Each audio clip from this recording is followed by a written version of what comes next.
That commitment is reflected in every giant leap we make. Johnson Space Center is home to NASA's Astronaut Corps, Mission Control, the Low Earth Orbit Program, and the Moon Base Program. And we're all working together to push the boundaries of space exploration.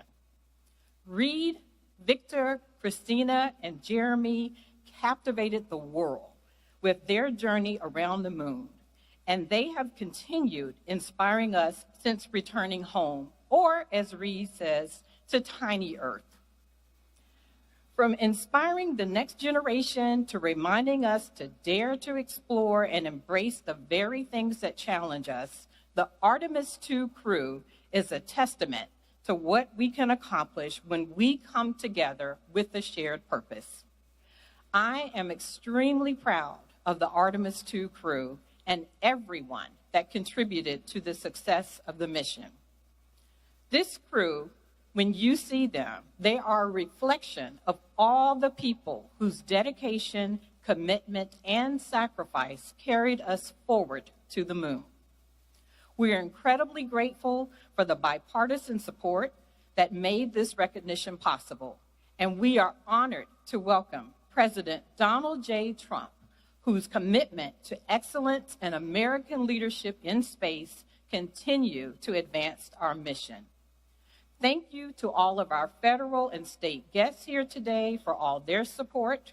We're also honored to welcome our senior leaders from NASA headquarters and from across all NASA centers. It is an honor to serve alongside such dedicated leaders as we work boldly to accomplish the future of human spaceflight. Thank you again for being here to share in this historic moment. Throughout the Johnson Space Center, you will see the words, "Giant leaps start here." And there is no better place for those words to come to life. Johnson Space Center has served as the iconic setting for some of humankind's greatest achievements, from sending the first humans to the moon to enabling decades of continuous human presence in low Earth orbit. Just last year, we celebrated 25 years of continuous human presence aboard the International Space Station. I think that deserves a round of applause.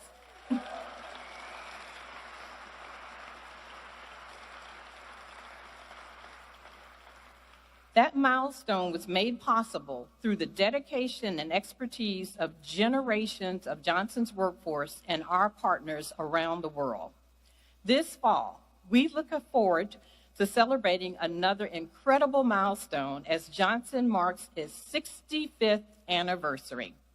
For nearly 65 years, Johnson has stood at the forefront of human spaceflight, helping turn what once seemed impossible into reality. We boldly stand on the shoulders of giants, and we look towards the moon, Mars, and beyond. And while we're doing that, I am extremely confident that our next great leap is right around the corner. As we continue to dare to explore, I look forward to seeing all that we will accomplish together. Now, I invite you to turn your attention to the screen for a special video celebrating NASA and America's 250th birthday. Thank you. Go for launch. Full send. President Trump's administration is all about bringing back the big, bold endeavors that once defined American exceptionalism. That's one small step for man. And NASA is very much on board. On November 7th, NASA's Kennedy Space Center in Cape Canaveral, Florida, will kick off Max Power, a two-day event showcasing the best of American innovation in air and space, right here on American soil at the historic shuttle landing facility. Max Power will feature space hardware, NASA and DOW aircraft, interactive mission simulators, moon rovers. You're going to have Apollo astronauts there, Artemis astronauts will be there, behind-the-scenes experiences, one hell of an air show, and maybe even a rocket launch or two. As we honor America's 250th birthday, Max Power will help set the stage for the next 250 years of American engineering greatness. Together with our collaborators, this will be an event remembered for generations. You can head to nasa.gov/MaxPower to learn more, and I'll see you on the flight line.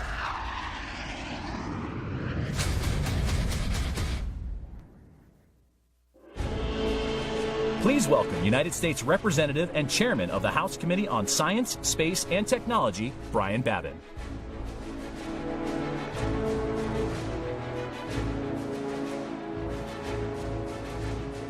Thank you so very much. I'll have to pinch myself to realize what we're doing here and some of the things that we have in front of us to have that we will be doing. It's unbelievable. I want to say good morning to every one of you. It's such an honor to have the president here in my district, especially out here at Johnson Space Center. I'd like to welcome also not only the president, but Administrator Isaacman, Director Weitz, that we just heard from, distinguished guests, members of the NASA family. It's an incredible honor to be here at Johnson Space Center as we recognize our 4 extraordinary explorers, Reed Wiseman, Victor Glover, Christina Cook, and Jeremy Hansen. The Congressional Space Medal of Honor is reserved for a very remarkable few people. Congress created it to recognize astronauts whose service represents exceptionally meritorious contributions not only to our country, but also to all humankind.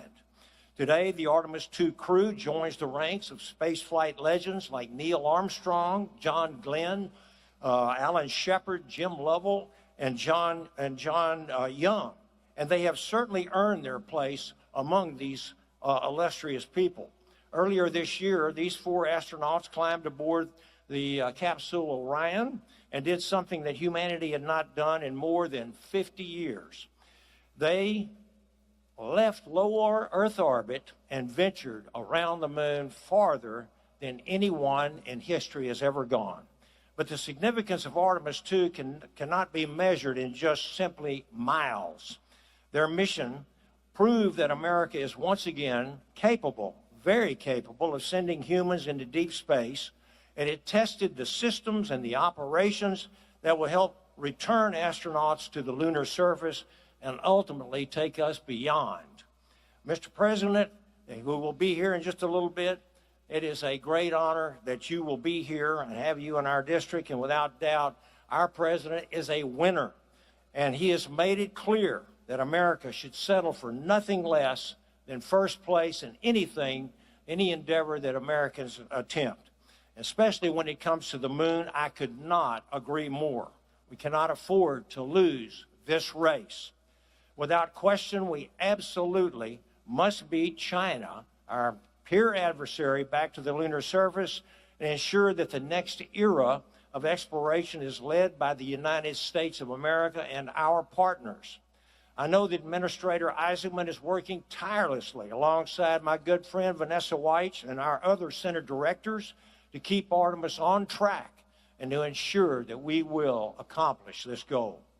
As chairman of the House Science, Space, and Technology Committee, I'm very proud to play a part in supporting this mission and the dedicated NASA workforce that is behind it.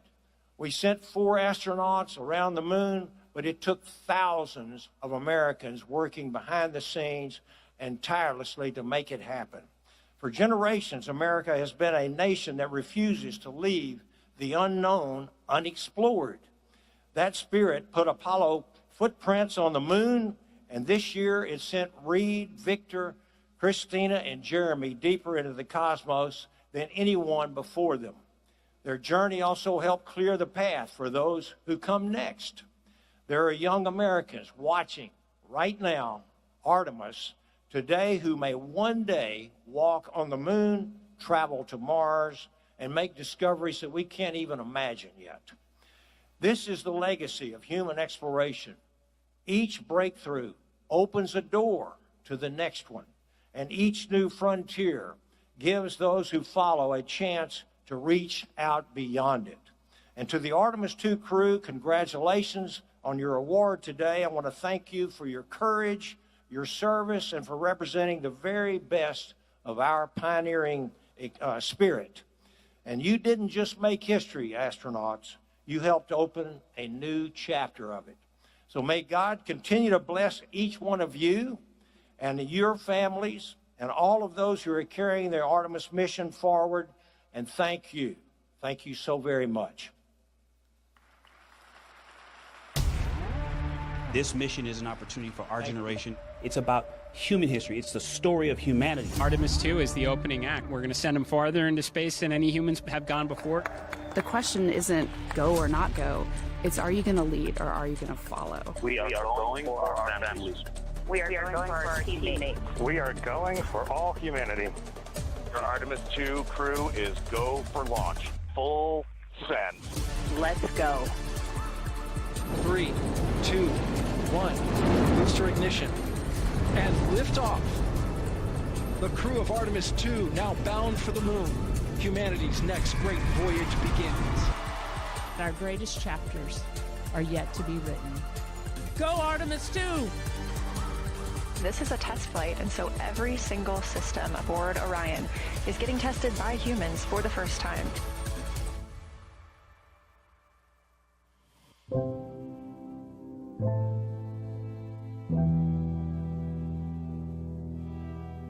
Our science team helped us out with a couple of craters on the moon that have not been previously named. A number of years ago, we started this journey in our close-knit astronaut family, and we lost a loved one.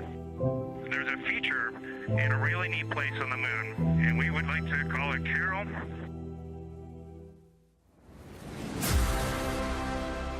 We do not leave Earth. We choose it.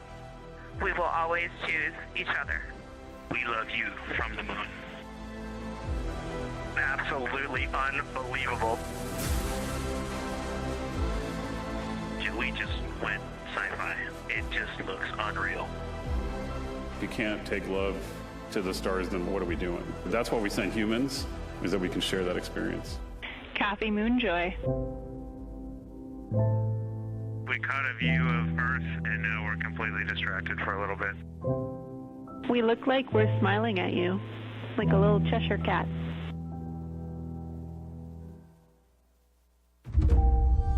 We all just had that weird vibe of backing up and we were getting sad. Oh, we feel it too, but we'll be happy to have you back.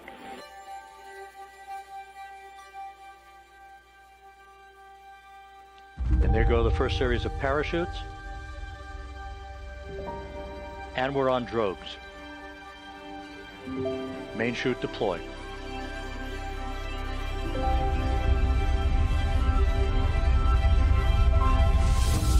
Splashdown confirmed at 7:07 p.m. Central Time. A new chapter of the exploration of our celestial neighbor is complete. Welcome home. Integrity's astronauts back on Earth. We took your hearts with us, and your hearts lifted our hearts. The golden age of exploration has begun, and we are just getting started.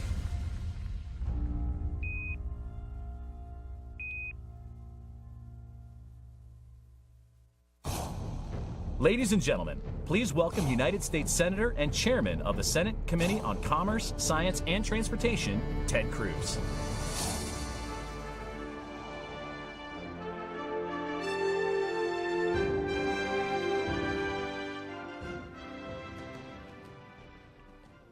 Good morning. God bless the great state of Texas. It is great to be with you today to celebrate a truly remarkable group of individuals. In April, 4 pioneers left this planet, traveled further into space than any humans have ever gone in history, rounded the moon, and came back home safely.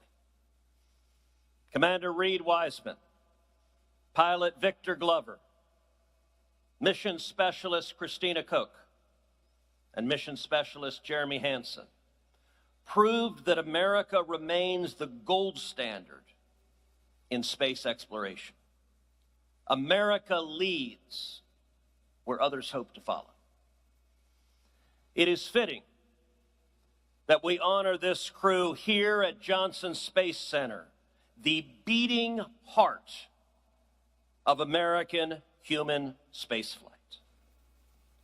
There is no American presence in space without Texas, And I'm fond of pointing out that one of the very first words ever uttered on the lunar surface was my hometown, Houston, as in, Houston, the eagle has landed.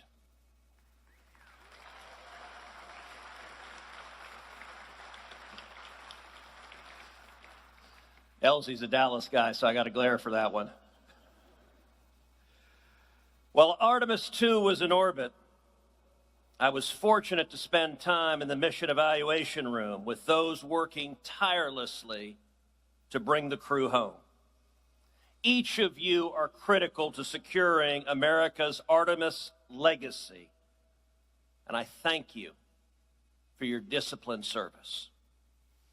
I also want to thank President Trump for his bold vision for American leadership in space, and my good friend NASA Administrator Jared Isaacman for working night and day to turn that vision into a reality. I am grateful to work with both of you hand in hand to secure American leadership in space. No administration has done more for space leadership and space exploration to assure that America is in front and America is leading. President Trump has made clear that America will return to the lunar surface, that America will continue to lead in low Earth orbit, and that America will go to Mars, and the first boot to set foot on the surface of the red planet will be an American astronaut.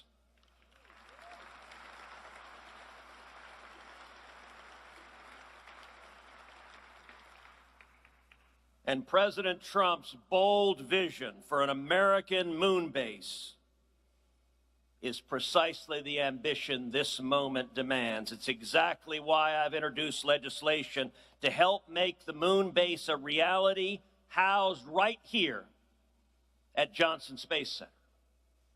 And I will tell you, as soon as we can arrange to send the entire U.S. Congress to the moon base, it will be voted on unanimously by the American people.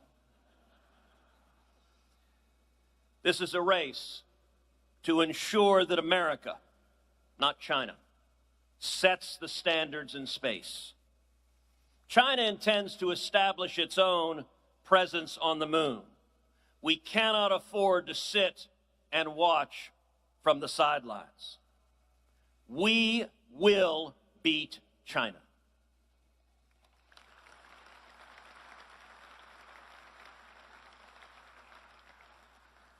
And I have to say, one of the reasons that we are leading is because of the incredible commercial space industry that has grown up in and around NASA here in Texas and across the country.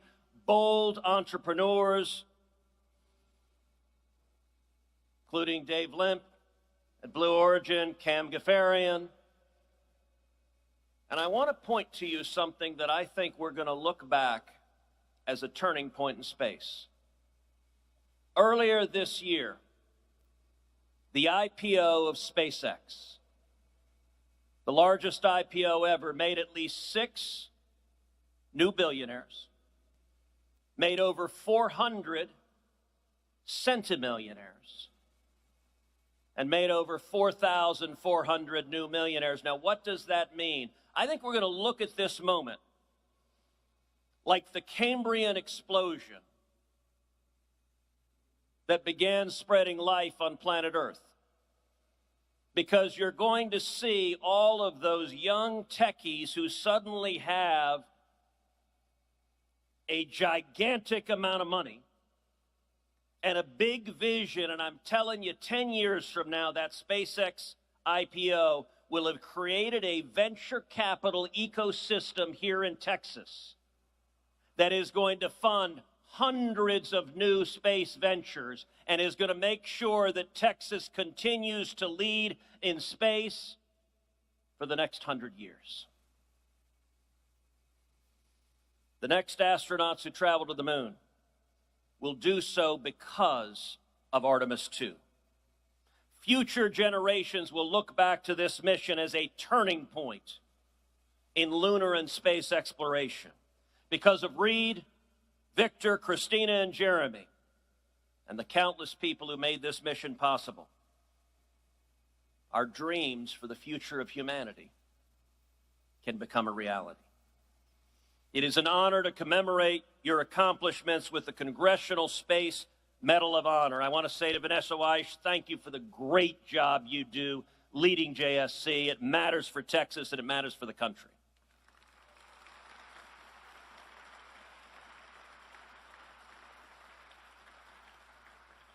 And to each of the heroes we honor today, thank you for proving that the American spirit of exploration is alive, that our greatest days are ahead of us, and that the next frontier belongs to those bold enough to reach it.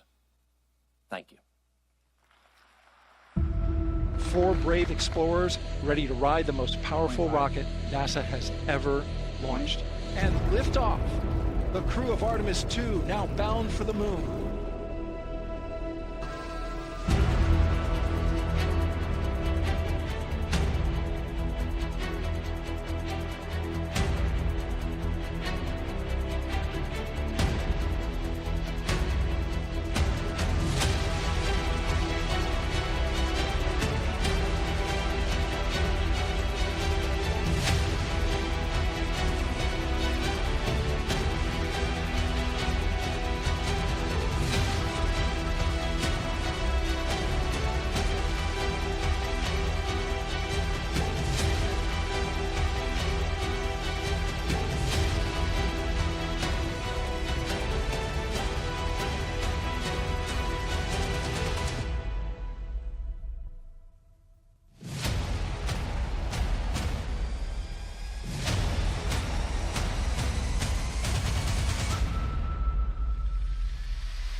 Please welcome the Associate Administrator for NASA's Human Spaceflight Mission Directorate, Dr. Lori Glaze.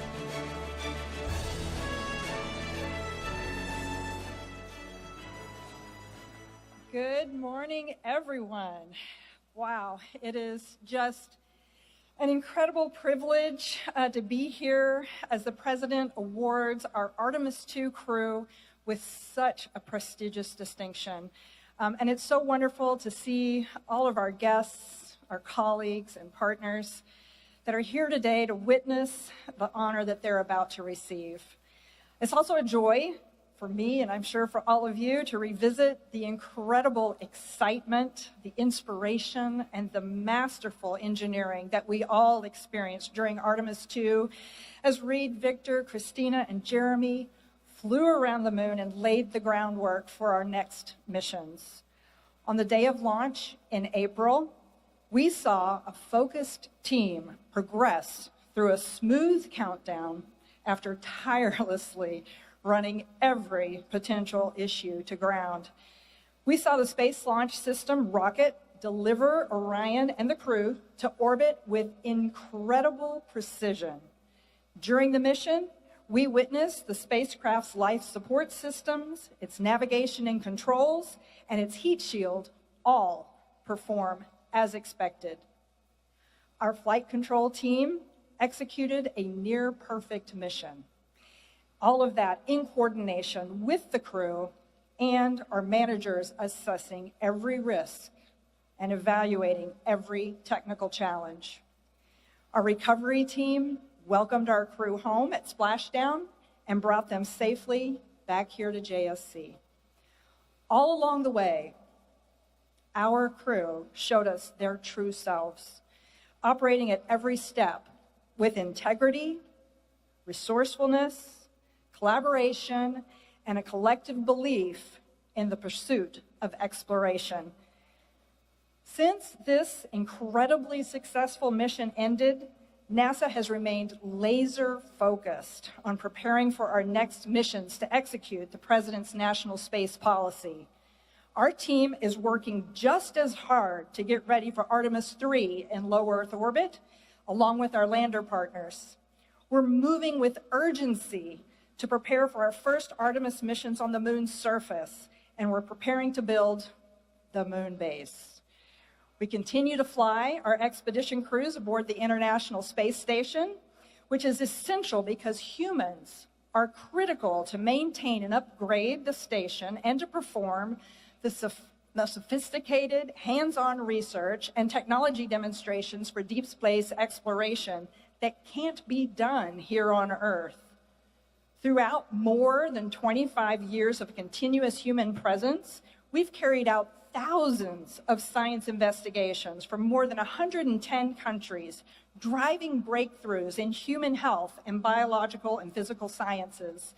And it serves as our proving ground for how we are going to live, work, and thrive in space.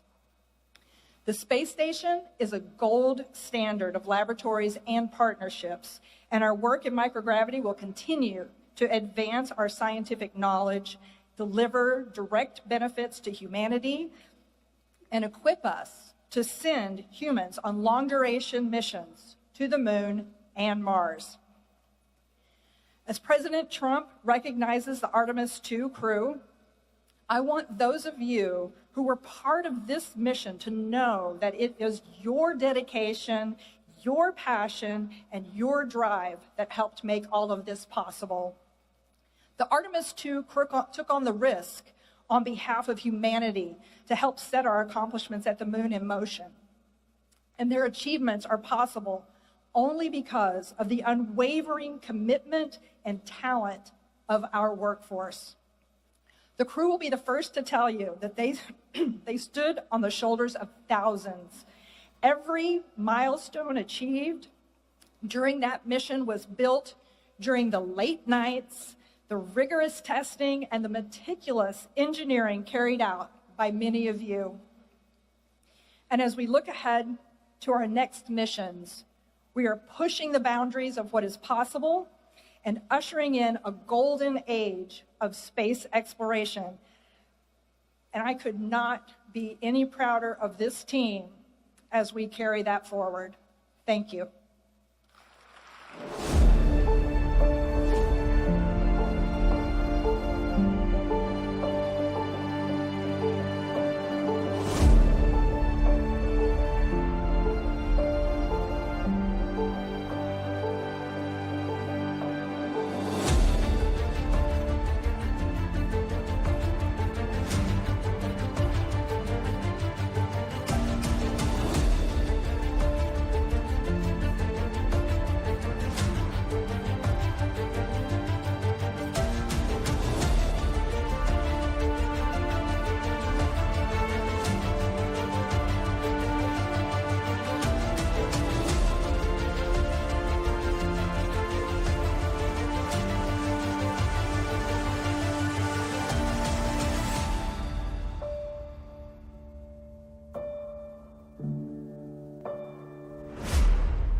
choose to go to the moon.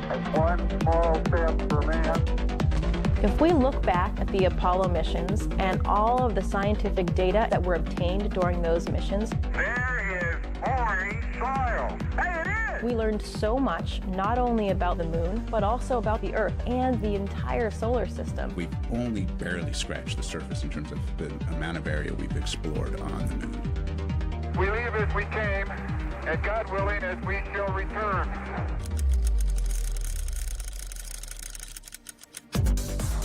America has always been a frontier nation. Now we must embrace the next frontier. I am asking Congress to fully fund the Artemis program to ensure that the next man and the first woman on the moon will be American astronauts, using this as a launching pad to ensure that America is the first nation to plant its flag on Mars. Artemis represents the future in space. It is our next big step, and it is time to take it. By unlocking the mysteries of the universe, we unlock truths within ourselves.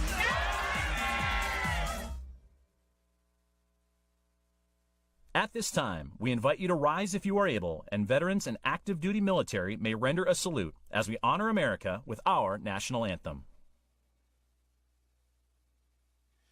Oh, say, can you see by the dawn's early light what so proudly we hailed at the twilight's last gleaming, whose broad stripes and bright stars through the perilous fight o'er the ramparts we watched were so gallantly streaming, and the rocket's red glare, the bombs bursting in air, gave proof through the night that our flag was still there. Oh, say, does that star-spangled banner yet wave o'er the land of the free and the home of the brave?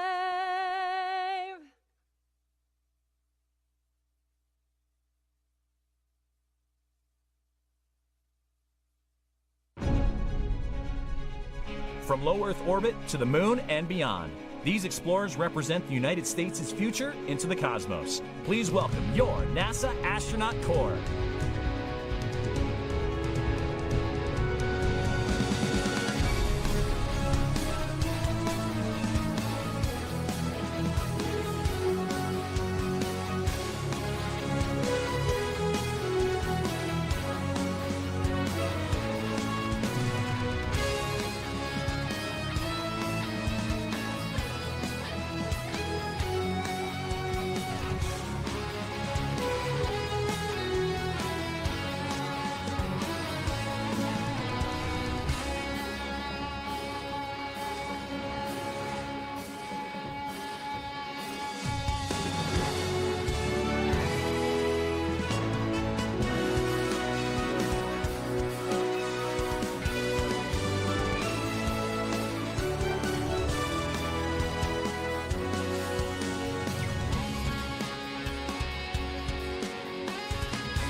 Our return to the moon will be different than the last time. Our return to the moon will be different than the last. The Space Launch System is now counting down to liftoff of Orion on its maiden voyage to the moon. And here we go. Hydrogen burn-off igniters initiate. 7, 6, 5. 4-stage engine start. 3, 2, 1. Boosters in ignition. And liftoff of Artemis 1. We rise together back to the moon and beyond. We are all part of something incredibly special, the first launch of Artemis.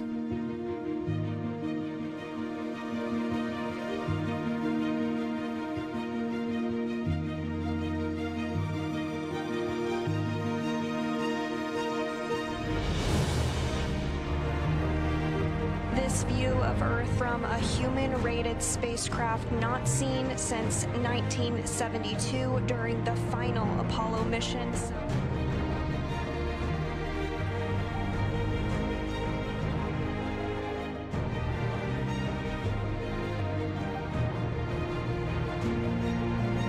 Distant retrograde orbit. We're going to be about 38,000 miles away from the lunar surface. We're going beyond anywhere we ever went for Apollo.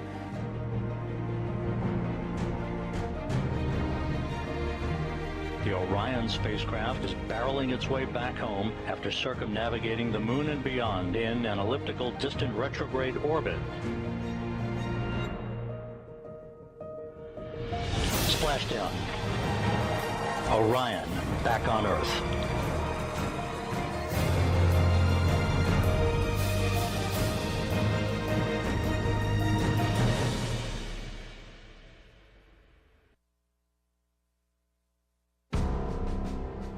Our next guest is one of only 12 humans to have ever walked on the surface of the moon. Please welcome Apollo 17 astronaut, lunar module pilot, and former United States Senator, Dr. Harrison Schmitt.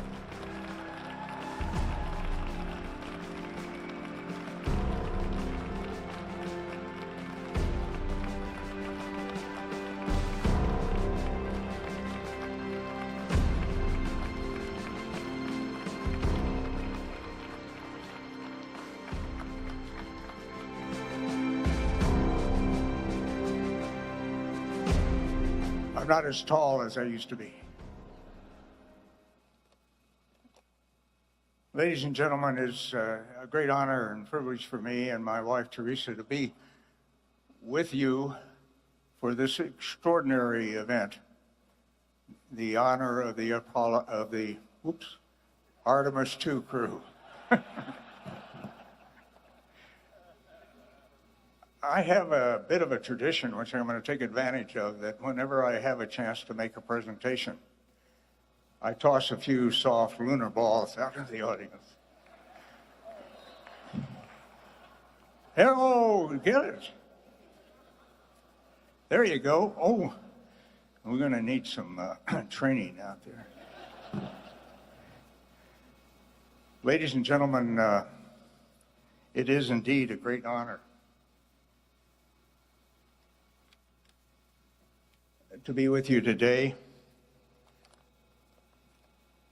The Artemis 2 crew has just done an outstanding job of beginning the process that we went through almost 60 years ago now in order to land on the moon and go further than that. As did those before us in the Apollo program and subsequently. We just rode the tip of the spear that was held by hundreds of thousands of Americans and indeed by their families. They jointly made Apollo 17 the most productive lunar exploration mission that we have ever had, soon to be surpassed, right guys? Soon to be surpassed by Artemis.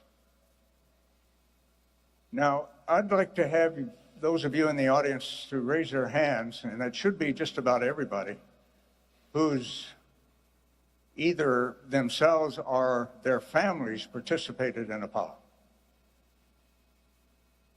And that doesn't include the taxpayers, of course.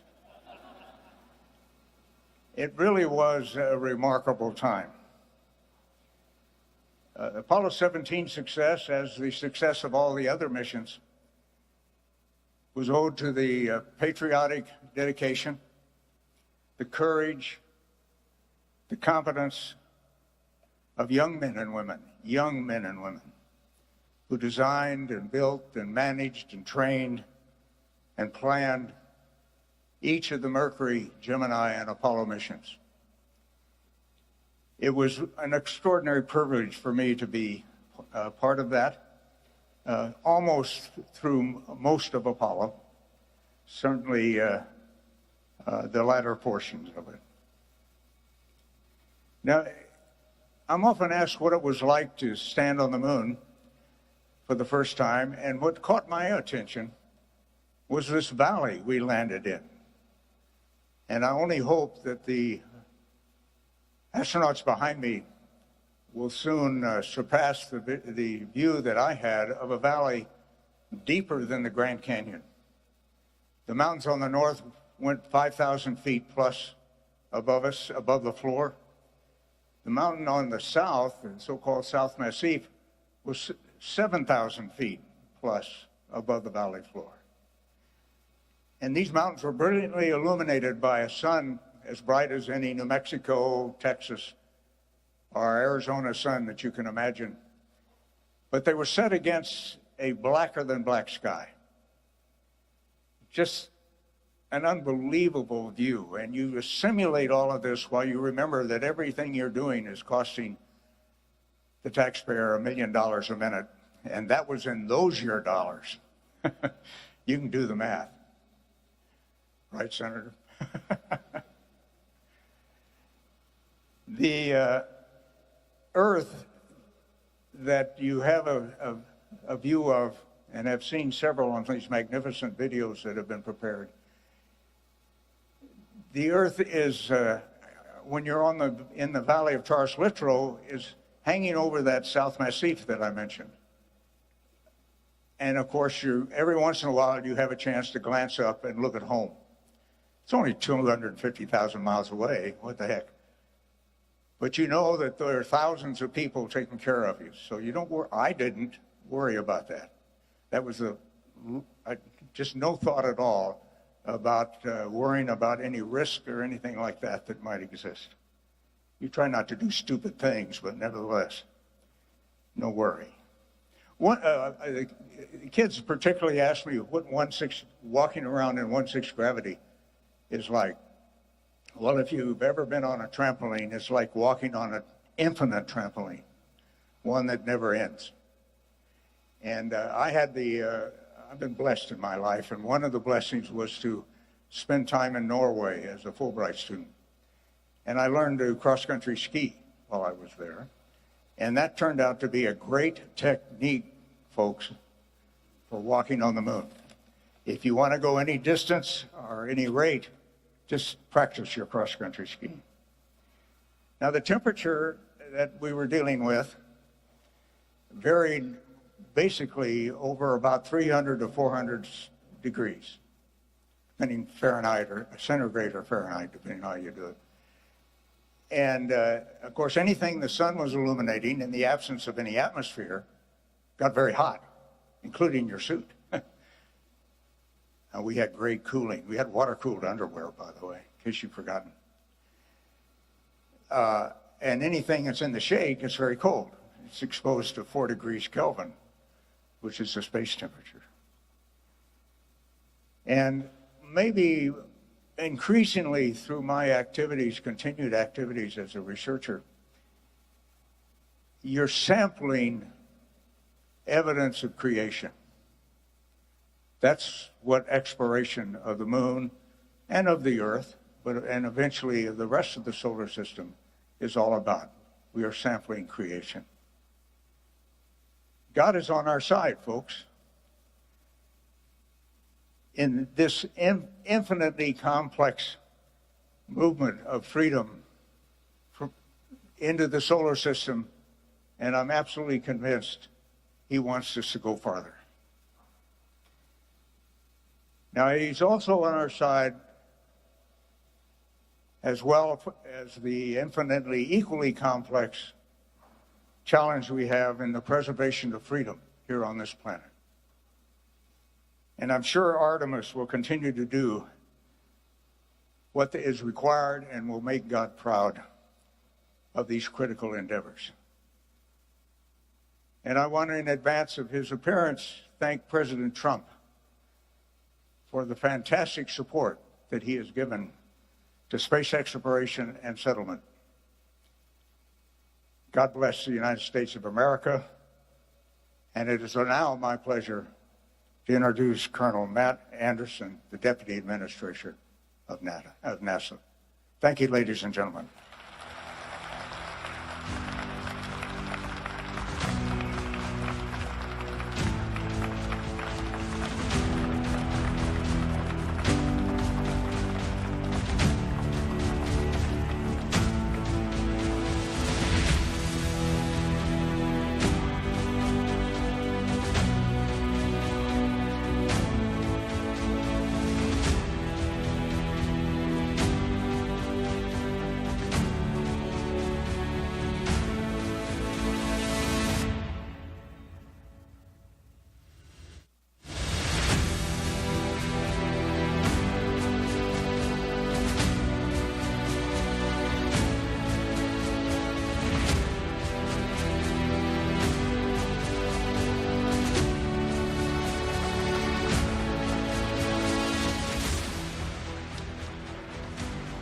Wow, this is incredible. How about that guy, huh? What a legend. We have a bunch of friends of NASA here this morning and a bunch of patriots as well. Thank you all for coming. Director Kratsios, Director Vogt, Director Hassett, Special Assistant Donahoe, Assistant Secretary Coleman, Deputy Secretary Danley, Chairman Cruz, Chairman Babin, Representative Elzy, Lieutenant Governor Patrick, Dr. Bonin, Representative Paul, Ambassador Fertitta, and Dr. Pyrebuff. Our astronauts, distinguished guests, welcome to Johnson Space Center. What a morning. As the chairman said, it's a good day to be in the great state of Texas. Yeah, let's do it.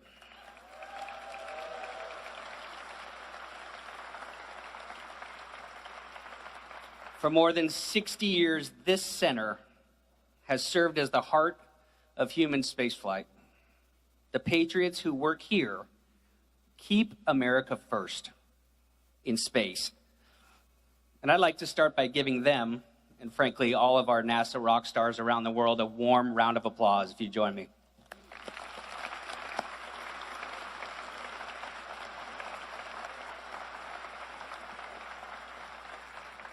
Just up the road here at Mission Control, Capcom Charlie Duke was the first to hear Neil Armstrong tell the world that he had taken one small step for man, one giant leap for mankind. And in that same room, we heard Apollo 17 Commander Gene Cernan, the last man on the moon, for now, challenge future generations to forge our destiny of tomorrow with peace and hope for all mankind. But long before the brave American moonwalkers of Apollo changed the world, they took their first steps here in the Space Vehicle Mock-Up Facility. They then handed the baton to the Space Shuttle crews, who pioneered our presence in low Earth orbit and helped build the International Space Station. Earlier this year, the Artemis II crew added their names to that history. They carried humanity around the world, around the moon for the first time in more than 50 years, demonstrated that America is ready to return and pave the way for those who will follow. In this mock-up of the Orion spacecraft, Reed, Victor, Christina, and Jeremy spent countless hours learning how to live and work inside a spacecraft roughly the size of 2 minivans. Because when you are that far from home, you don't get the luxury to call time out. You rely on your preparation, your crew, and your training. That is what human spaceflight demands. Years of training, sacrifice, trust in your crew, trust in the spacecraft, trust in the team behind you. And ultimately, the courage to strap into a rocket, leave this planet behind, and carry out the mission. It's the same courage and dedication we're calling on every astronaut to bring to the missions ahead, because we need it now more than ever. The second space race has begun. And right now, America is on a shot clock. Our national security, the prestige of our nation, and the dreams of millions of Americans are riding on our ability to get the job done. This is an extraordinary responsibility, but it's also an opportunity. The next generation is watching. They're going to remember the men and women who return America to the moon, build an enduring presence, and open the door to Mars. But none of this would be possible without strong leadership from the top. President Trump ignited the golden age of exploration and discovery. He gave us the vision. His Working Families Tax Cut Act gave us the resources.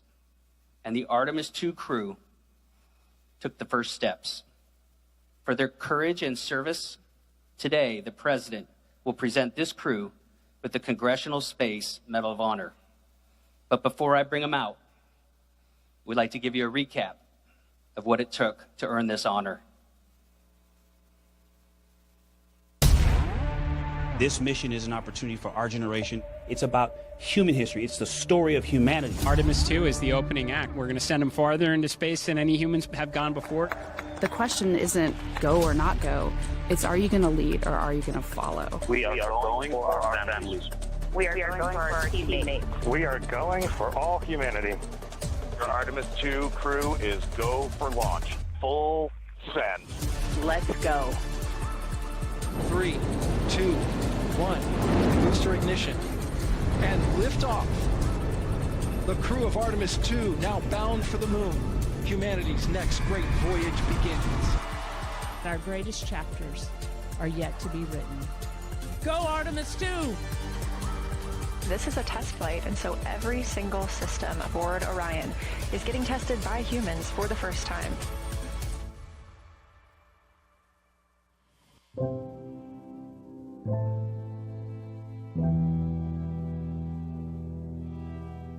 Our science team helped us out with a couple of craters on the moon that have not been previously named. A number of years ago, we started this journey in our close-knit astronaut family, and we lost a loved one.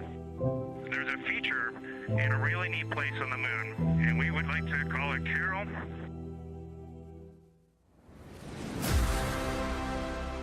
We do not leave Earth. We choose it. We will always choose each other. We love you from the moon. Absolutely unbelievable. We just went sci-fi. It just looks unreal. If you can't take love to the stars, then what are we doing? That's why we send humans, is that we can share that experience. Kathy Moonjoy. We caught a view of Earth, and now we're completely distracted for a little bit. We look like we're smiling at you, like a little Cheshire cat.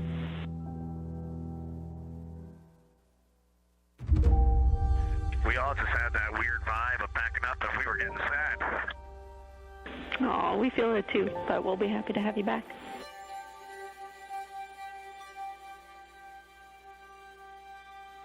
And there go the first series of parachutes. And we're on drogues. Main chute deployed.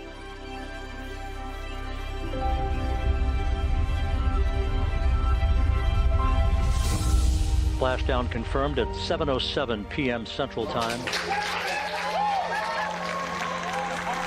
A new chapter of the exploration of our celestial neighbor is complete. Welcome home. Integrity's astronauts back on Earth. We took your hearts with us, and your hearts lifted our hearts. The golden age of exploration has begun, and we are just getting started. America, ladies and gentlemen, it is my privilege to bring to the stage Mission Commander Reed Wiseman, Pilot Victor Glover, Mission Specialist Christina Cook, and Mission Specialist Jeremy Hansen. Give it up for your crew of Artemis 2.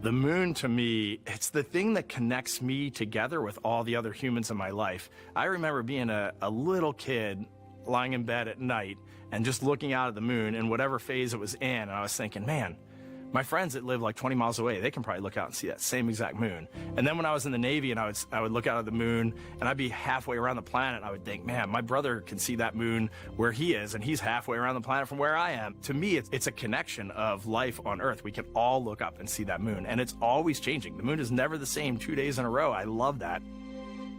My name is Reed Wiseman. I'm the commander of NASA's Artemis 2 mission around the moon. I grew up in a little town just north of Baltimore, Maryland, about 20 miles north of the city. There was a National Guard base nearby my house, and there were A-10 aircraft that would fly over every now and then. I just would look up at them and be like, man, I want to be up there. I want to go do that. And then my brother went to the Naval Academy, and I would go every year and watch the Blue Angels fly during commencement. And that just started to grow and grow and grow. For a while, I wanted to join the Air Force, and then I realized Navy flies as well, and they fly from ships in the middle of the ocean. And that was it, like, done deal for me. That is exactly what I wanted to do for my career. Flying is freedom to me, especially when you're in a jet aircraft coming off of an aircraft carrier in the middle of the Pacific Ocean. Nearest land is over 1,500 miles away. So when you come off of that aircraft carrier, you are truly just alone with yourself out there. It is a magical experience to be out there all by yourself in an aircraft over the Pacific. It's free. I think anybody who accomplishes something that they set their mind out to, there's no one thing that does it for them. It's a combination of everything. I mean, the way my parents raised me, the way my brother and I, the way our relationship developed over time, my friends, being in the marching band, going to college, setting my own course, learning how to live on my own, being mentored along the way, being, kept on the path to success, but being given the freedom to, make excursions and fail every now and then and regroup and carry on. I think all those things come together in the end to get you where you are. I've had to overcome, I'm a human being. I've had to overcome a lot of fears. I'm pretty scared of heights. I joked about that on the International Space Station, but it turns out I'm only scared like at the edge of a building. When you're up on the International Space Station, even though you're 250 miles up, I never had that feeling of falling or that I was, at risk up there. I just kind of loved the feeling of floating and looking down at Earth. There have been challenges all throughout my life. By far, the biggest challenge was losing my wife in 2020 to cancer and now raising two daughters who are grown up now, but that's been the biggest challenge by far I've ever had to face. It is not easy. Being an only parent, trying to work a full-time job, and raising two kids is something that I think about every single day. I'm very proud of the work I've done. I haven't always done it well, but I've always shown up and tried as hard as I possibly can.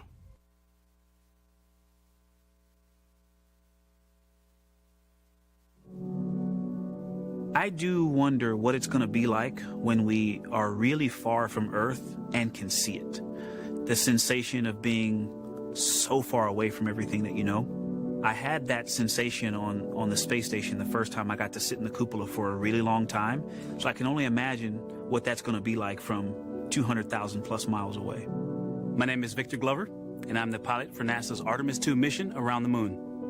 When I was in 4th grade, I was 10 years old, and that's when the Challenger accident happened. And it helped me understand how the general public felt about the astronaut corps, right? Like, these are the people that we want to be, and that just gave me an easy thing to strive toward. The biggest fear that I've had to overcome in my life is doubting myself. Going to college when no one in my family had gone to college was a huge risk. I had more confidence in my athletic ability than in my academic abilities. I could play football with those college students that I saw on TV, but my classmates that I saw in the lab and around the University Union, I didn't know if I had what they had. I think addressing that self-doubt was a part of, swinging for the fence and trying to go get an engineering degree, not just go to college, but get an engineering degree and then go do something challenging and technical like flying. Apollo is known for sending humans to the moon. Artemis has an opportunity to continue the Apollo story, but I actually think it's important for this story to stand on its own. Artemis is a new program, and we're trying to do new things. And it's great to compare and contrast. When you look at our spaceship, you can see parts that were designed, built, and integrated in another country. When you look at our crew, you see that our crew is international. There are also men and women. And I just think that comparing and contrasting makes the story even richer. The piloting role specifically, I will have an hour and a half or so where I get to fly the spacecraft by hand. We haven't flown that many spaceships. And so the ability to fly one actually in space on a test mission is just a really unique opportunity. I can't tell you how I'm going to feel when we fly by the moon and see the moon up close and the Earth from 250,000 miles away, but I don't use the word excited because I'm focused. What we do, this is very serious and it's very risky, and we are all intimately familiar with that risk. And so if we go out there and we're successful and we can pass that baton on to Artemis 3, that's something to really be excited about.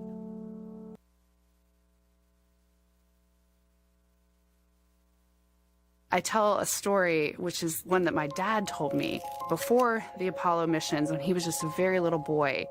He was looking up at the moon with his mom, and his mom said to him, "Don't worry, Ronnie, we'll never get there." Fast forward maybe 70 years later, it's his daughter that's actually going there. And I think that long arc is something that we can all learn from.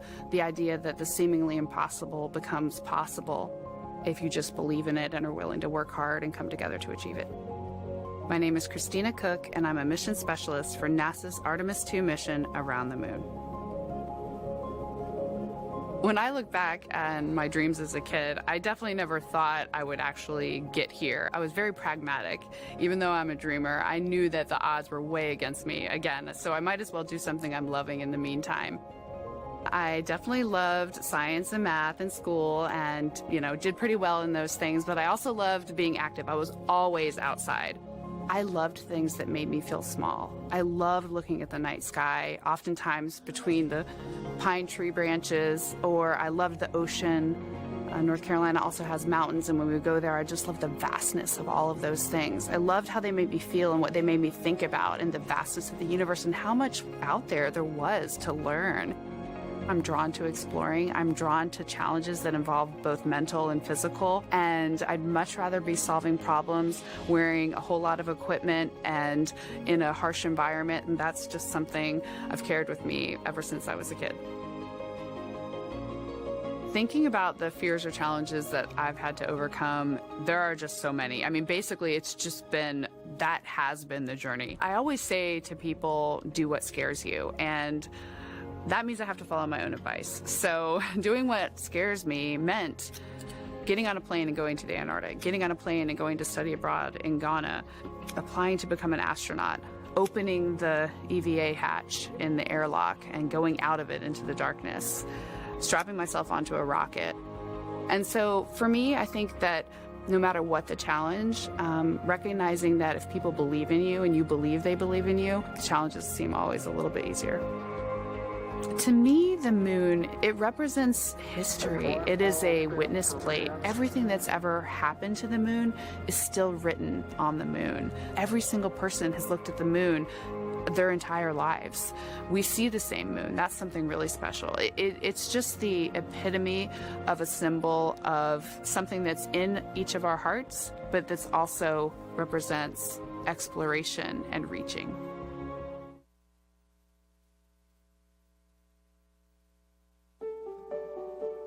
I have this very distinct memory of seeing an image of an astronaut standing on the moon It's burnt in my brain because I went back to it so many times in my childhood, and I would look at that image, and I know it had a huge impact on me that humans had walked on the moon.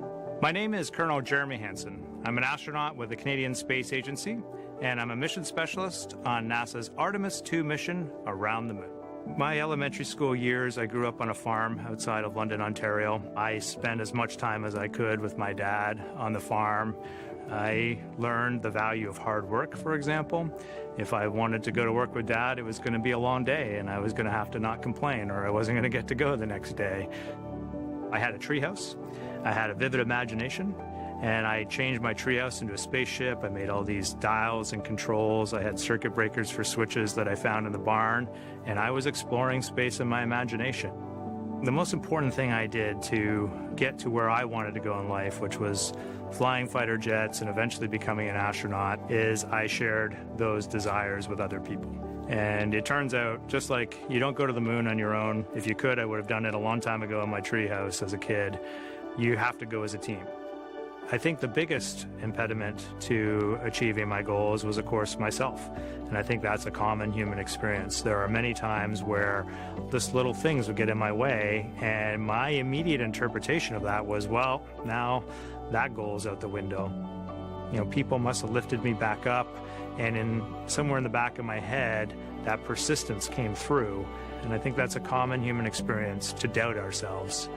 I've come to this, I guess, realization that I believe that we all have gifts to contribute, and the goal is to figure out how to use your energy towards adding positively to humanity's existence on this planet. But I love it when humanity sets big goals, like sending humans to the surface of the moon with an eye to eventually going to Mars, because when we do that, we can bring together genius from not just even in one country, but around the world. I've also learned from my indigenous mentors that they refer to the moon as Grandmother Moon. So you've probably heard of Mother Earth. They use Grandmother Moon because Grandmother Moon is responsible for the water in their community, just like the moon moves the water around the planet, affects the tides. And I think that's a really beautiful thing for us as we go back to the moon, to think about all the different cultures around the world and how they view the moon differently. And that's really neat because we all share that same moon in the night sky. This is drawing on the playbook of success from the 1960s. We're bringing it back. This is how you do the near impossible. We're learning and building up to doing something extremely hard. A permanent human presence on the moon may sound like science fiction, but it's already taking shape. The ideas are becoming hardware, the plans are becoming missions. The future is happening now. Being able to see moon-based elements getting to the finish line is just awesome. We're taking you behind the scenes to show you how. People are looking up again, believing in big things again. America is returning to the moon to build a moon base. We're gonna need to achieve the near impossible.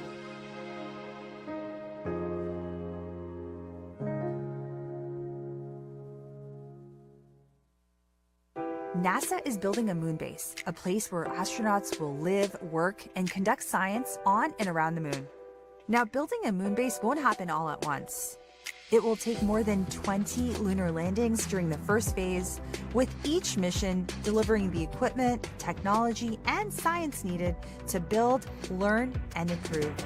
We're traveling across the country to meet the companies building lunar landers for upcoming flights and see how they're preparing for their next missions to the moon.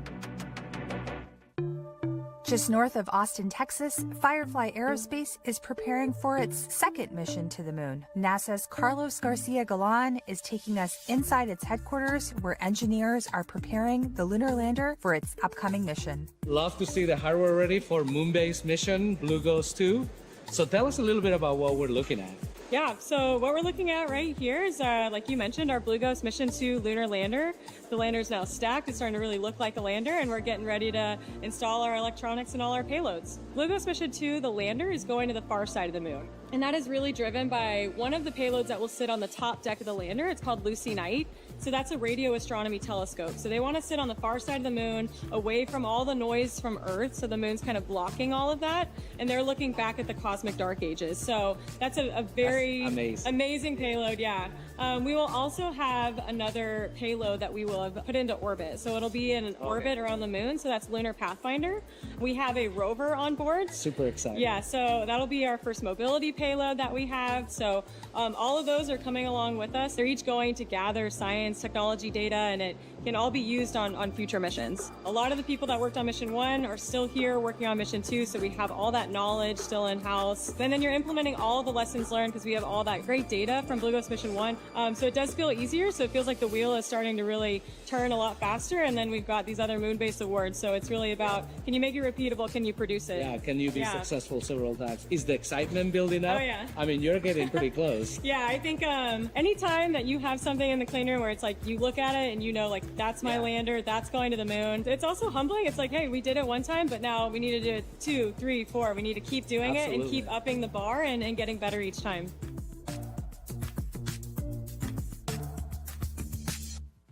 Over on the West Coast, NASA's Ryan Steffen is at NASA's Jet Propulsion Laboratory in California, where Voyager Lunar Systems Griffin 1 lander has arrived for environmental testing. This larger lander is an infrastructure class lander. It's not just meant for scientific payloads and instrumentation, but also it's made to basically take equipment in infrastructure level capability and deliver that to the lunar surface. It's also landing in the South Pole, where the terrain is a little bit harsher, it's a little bit more dangerous to land. It requires precision navigation, guidance, and control to land in safe locations. This lander will be taking a total of 10 payloads, the largest of which, the Astronaut Flip rover, is the largest commercial payload to ever be delivered to the lunar South Pole. So we're thousands of miles away from where you guys assembled the spacecraft. Why did you decide to bring this out to Southern California? Jet Propulsion Laboratory has some of the best, most capable environmental testing facilities in the world, and for a lunar lander this size, really what we want to do is test the spacecraft, put it through its paces. Right now, Griffin is fixtured on top of the mass properties fixture, which is the black thing you see in front of it. Basically, we are testing to measure the mass of the vehicle, the total mass, the center of gravity, the moment of inertia, so that we know the exact configuration of the flight vehicle. When we get back, we will finish reviewing a lot of the test data that we've done here, correlating to our models and our pre-test predictions, modifying those based on the feedback that we've got during this testing, and potentially addressing any findings on the ground here while we have the chance before we launch later this year. It'll be exciting. On the East Coast, NASA's Courtney Beglin is at Blue Origin's testing facility in Cape Canaveral, Florida, to see the latest on the Blue Moon Mark 1 lander. Mark 1 serial number 1 is designed to prove out the core technologies for Blue Origin that we will eventually apply to the human landing missions of Artemis. So it's our liquid oxygen, liquid hydrogen systems, it's our precision landing capabilities, it's also our ability to offload large amounts of cargo. I see a lot of people working on this lander. Can you tell us what is left for this lander in order to make it fly? We just completed our thermal vacuum testing at Johnson Space Center in January and February of this year. We then brought the vehicle back. We did a number of tests. We first tested our RF compatibility with the TDRS satellite system, as well as a deep space network. We also have tested how our vehicle reacts during stage separation from the New Glenn vehicle. We've tested the acoustic environment, and soon we'll be testing our cryogenic propellant system. We've just completed our fit checks of our BE-7 main engine, the actual engine that will fly to the moon. That went perfectly, and so we're now closing up these tests, and we'll be ready for New Glenn. As you know, we had the mishap at the pad with New Glenn. The team there is making phenomenal progress.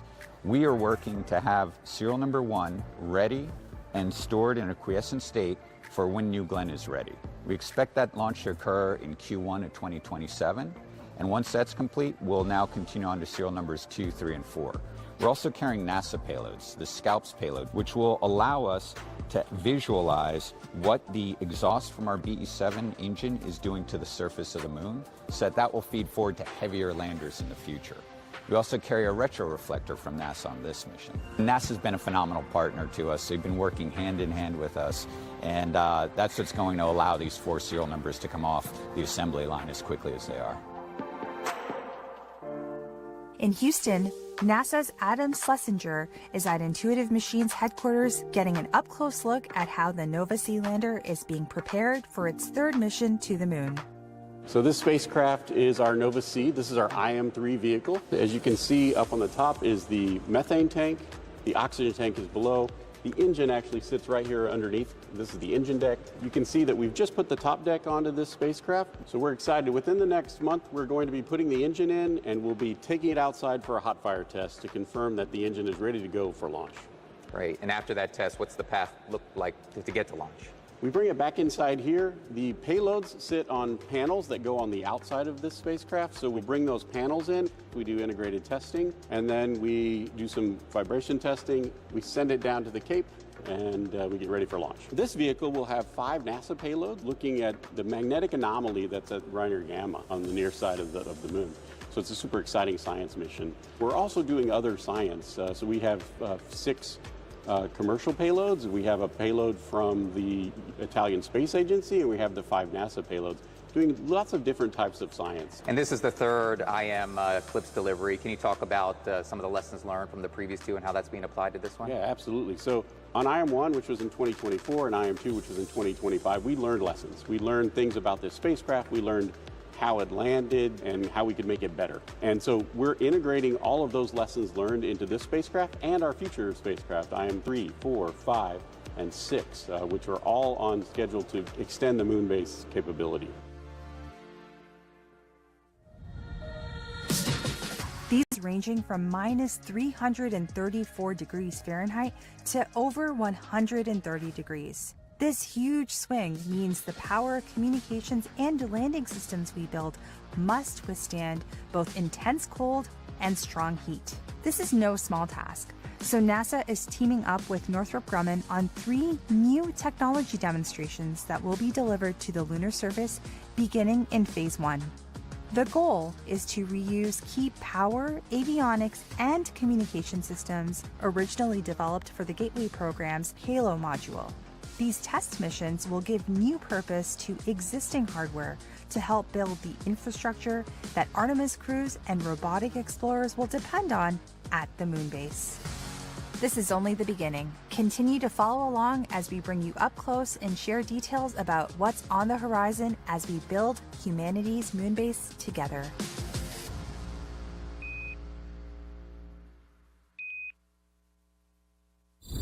When it comes to Mars, everyone thought we were crazy.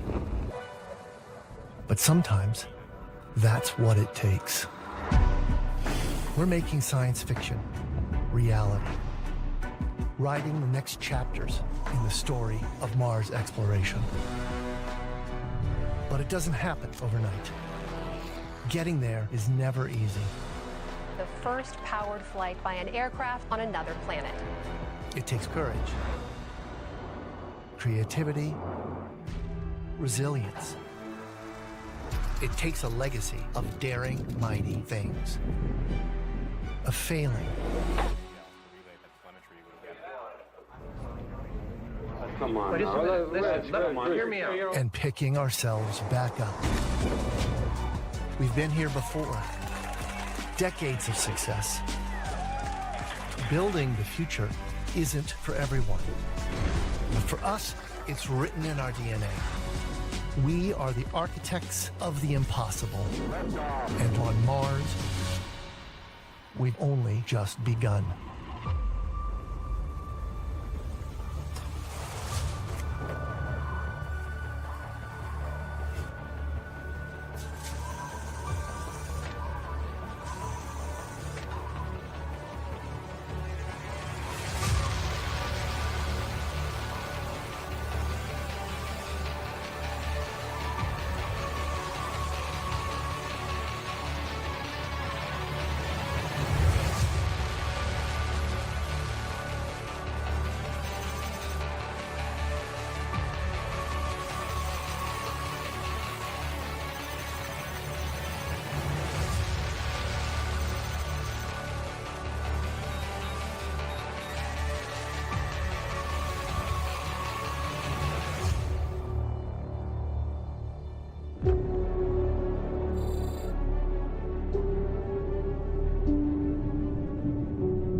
President Trump's administration is all about bringing back the big, bold endeavors that once defined American exceptionalism. That's one small step for man. And NASA is very much on board. On November 7th, NASA's Kennedy Space Center in Cape Canaveral, Florida, will kick off Max Power, a two-day event showcasing the best of American innovation in air and space, right here on American soil at the historic shuttle landing facility.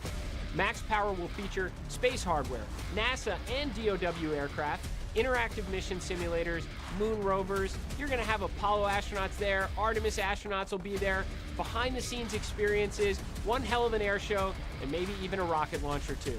As we honor America's 250th birthday, Max Power will help set the stage for the next 250 years of American engineering greatness. Together with our collaborators, this will be an event remembered for generations. You can head to nasa.gov/maxpower to learn more, and I'll see you on the flight line.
ignition, and liftoff.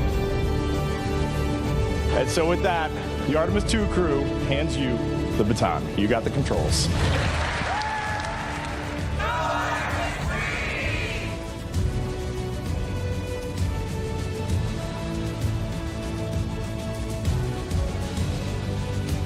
There's only one primary goal of Artemis 2, is to prepare this spacecraft for Artemis 3.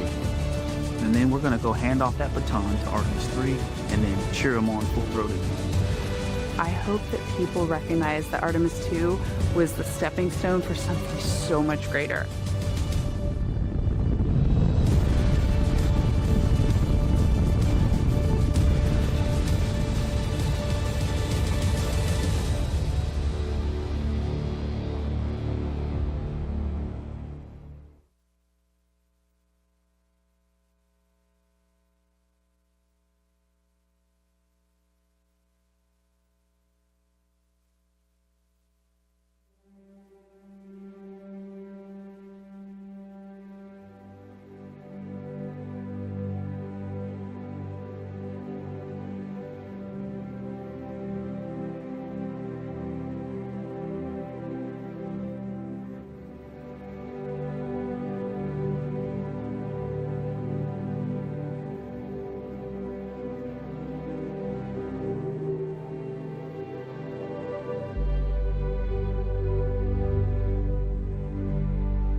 Ladies and gentlemen, please join me in welcoming NASA Administrator Jared Isaacman. Don't stop believing. Hold on to that feeling. Streetlight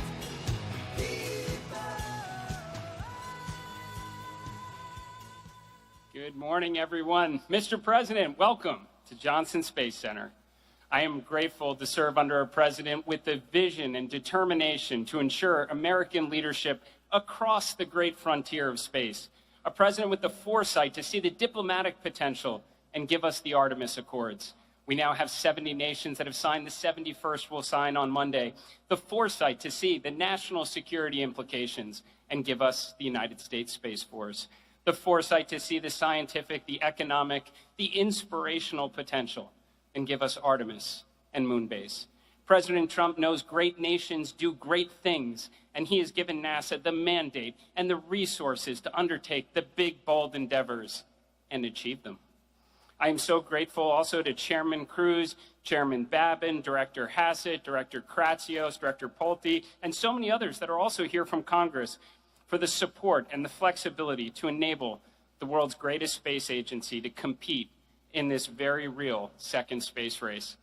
To the Artemis crew, too, you stand here incredibly deserving of this recognition.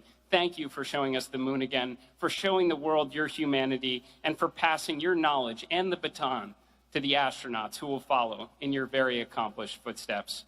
There are no finer humans we could have sent as our ambassadors to the stars. To the NASA workforce representing the absolute best talent across the United States of America, alongside our industry and international partners, you showed the world that when we commit to these hard, these consequential endeavors, there is nothing we are not capable of achieving. And as we take this moment to reflect on what we have accomplished, let us look to where we go from here. Next year, we will launch Artemis 3, and what we learn from that mission will enable the grand return in 2028 when Artemis 4 brings American astronauts back to the surface of the moon. In parallel, we will launch our robotic landers, our rovers, and begin establishing that enduring presence on the lunar surface, the moon base, because this time we are going back to stay. We are not slowing down, Mr. President. This is an energized NASA, determined to do extraordinary things in and out of the atmosphere. We are rebuilding the X-plane fleet, launching more missions of science and discovery in the years ahead. And, sir, in late 2028, SR-1 Freedom will launch, and America will finally get underway on nuclear power in space. And at that moment, we will be one step closer to that next giant leap you called for during your inauguration speech when American astronauts plant the stars and stripes on Mars. Along the way, we will pursue the secrets of the universe, unlock the economic potential of space, ensure our national security in the ultimate high ground, and inspire the next generation to carry the fire of exploration even further. Ladies and gentlemen, we are here with your Artemis II heroes. This is your National Aeronautics and Space Administration. This is your president, the President of the United States of America, Donald J. Trump. And I'm proud to be an American, where at least I know I'm free. And I won't forget the men who died, who gave that right to me. And I gladly stand up next to you and defend her still today. 'Cause there ain't no doubt I love this land. God bless the USA.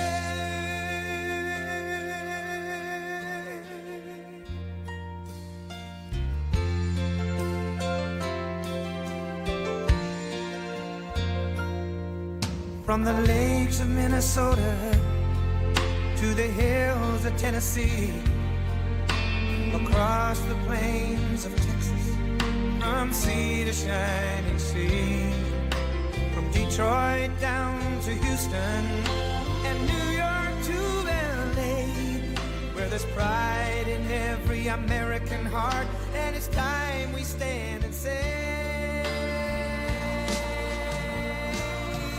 that I'm proud to be an American, where at least I know I'm free. And I won't forget the men who died, who gave that right to me. And I gladly stand up next to you and defend her still today. 'Cause there ain't no doubt I love this land.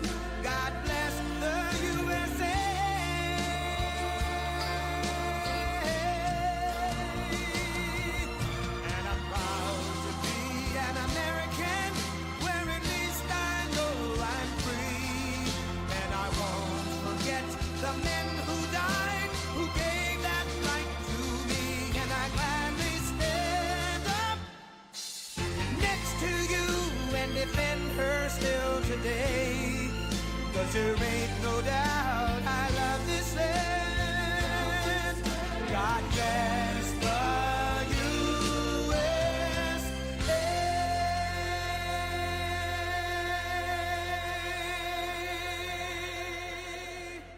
Thank you very much, and thank you to Jared. He's unbelievable. That man is unbelievable. I want to thank you to the to the men and women of one of the most legendary landmarks anywhere in the world, the Johnson Space Center. Very special place. It's an honor to be here. And it's a place that is a monument to grit and determination and pure American excellence, and produced some of the greatest achievements in human history. And I have no doubt that under this great administrator and all of you people, you're going to have no question it's going to go further than it ever has. I really believe that. Or I made a big mistake in getting it going again because I had to get it going. It was a little bit not going too well. You know that better than I do. We gather here on these storied grounds to celebrate the immense courage and service of 4 intrepid space heroes whose sense of daring and adventure led them further from Earth than anyone has ever traveled before. Incredible. That was an incredible evening. For us, it was evening. A lot of different times all over the world. But for me, it was evening, and everybody stopped. I was at a very important meeting with the biggest people in the country, maybe some of the biggest people in the world, and somebody said, "I'd like to watch Artemis." I said, "You would, really? Right in the middle of our meeting, you want to watch?" And we actually had a television pulled up, and everybody was spellbound. Somehow, maybe it's Jared, but somehow that just caught the imagination, and we watched every minute of it. In fact, the meeting was a disaster because after that was over, they were so excited, nobody did anything. So it was a total waste of time, but what can I tell you? But it really brought spirit. There is a spirit that we didn't see in this space so much, and now you've really brought it back. And today we're proudly awarding the Congressional Space Medal of Honor to the remarkable crew of Artemis II. Please join me in congratulating Commander Reed Weissman, Pilot Victor Glover, Mission Specialist Christina Cook, and Mission Specialist Jeremy Hansen. Great people. Thank you. Congratulations.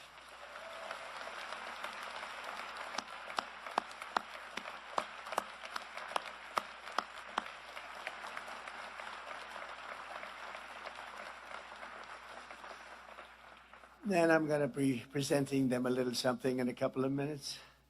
But these astronauts did not do it alone. I want to salute all of the engineers and scientists, launch and landing specialists, everyone at NASA who helped make this mission a great success. I had an uncle who was a great scientist, a great man. He was at MIT for 41 years, Dr. John Trump, and he loved space. He used to tell me about space, all space.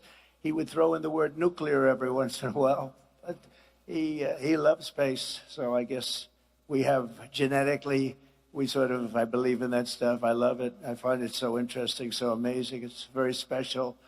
Thanks to also Associate Administrator, Chief Engineer, Amit Shathriya, and that's Artemis II Lead Flight Director, Jeff Radigan, Artemis II Landing and Recovery Director, Lily Villarreal, and thanks as well to friends of NASA. We have Senator Ted Cruz. Where's Ted? Are you here, Ted? Look at this guy. He's a good man. Stand up, Ted. He is a good man. We've had good moments and bad moments together. And I will tell you, he's good and he's smart and he loves what he's doing right here. This is something special, right, Ted? Also, another great warrior and friend of mine, Brian Babin, representative, congressman, does a fantastic job. Thank you, Brian. And Jake Elzy. Jake, thank you. What a group we have here, huh? Lieutenant Governor, a friend of mine. I mean, I shouldn't get political, so I won't, but I will tell you, from 2015, everyone thinks I ran in I actually announced in 2015, Lieutenant Governor Dan Patrick called up. He said, I want to be the chairman of your campaign in Texas, and you've never left, right? And we won it in record votes. Nobody came close. And I just want to thank you for that. You were a fantastic chairman. We didn't even have to speak too much. It was sort of good. And that's what we have to do in a little while in the election coming up. So important. Texas Controller Don Huffines. Congratulations, Don. That was a great win you had. Congratulations. We watched that very closely. Great job. And of course, we're honored to be joined by amazing members of the NASA Astronaut Corps, past and present. They are amazing indeed, and thank you for all you do and risking your lives to advance our voyage into the heavens. It's where you go to the heavens. And I understand this weekend that NASA has a very big launch coming up, the Roman Space Telescope. I was asking Jared, is that a big one? He said, it's really big. So I hope everyone that's watching, look at all the media back there, all the press. I hope you're going to inform people because this is going to be a very big deal. It's hundreds of times more powerful than Hubble, and it will help unlock the secrets of the universe. So to everyone involved here at NASA, good luck this weekend. It's a big deal. And I was given a little briefing. I said, I want to know about this if it's so big. And it really is something hundreds of times more powerful than Hubble. That's all you have to know. From the very beginning, America has always been a frontier nation, and space is the highest of all the frontiers. Our manifest destiny is to explore and settle this great unknown, carry forward the light of American liberty into the stars. And Americans were the first in flight, the first in the moon, and will certainly be the first in space no matter where it is. And I know we're going to be looking at Mars very shortly. In fact, you're already partially there. A lot of work's been done, and that seems to be the next frontier. You'll be stopping on the moon, and you're going to be going to Mars. What excitement, what excitement. Yet when I took office in 2017, America's endeavors in space had come to a complete halt. It was held back by decades of gross mismanagement in Washington. You had Peter, well, maybe they didn't like it. Maybe they didn't like the concept. I don't know, but it was certainly not anything. It was very embarrassing, actually, what had happened. Not only had the United States lost its ability to send our astronauts to the moon, but under a number of administrations, I have to tell you, but in particular the Obama administration, we even lost our ability to send astronauts into orbit at all. We had no ability in space whatsoever. We totally lost it with everything we spent, with all of the talent and all of the genius and all of the money. We had nothing. And when I got here, I came here, I went to Florida, I visited a couple of the places. I wanted to see what was going on. NASA was closed, absolutely closed. There was almost nobody there. It was like an empty building, not a good look. And I went down, I looked at Kennedy Space Center in Florida. In particular, I saw something that you rarely see. They had grass growing out of the cracks in the runway. You had a runway that was all broken up. It was all bad. I know all about that from being very good at construction. You had the cracks in the runway. We had grass growing out of the cracks. It's almost hard to do. And I said, boy, this is sad. It was very sad. That's where we started. Yet as the world can see today under the Trump administration, we have brought back America's space program and came out of the dark age, and it's now into the golden age. This is the golden age of America, and this is a big part of it.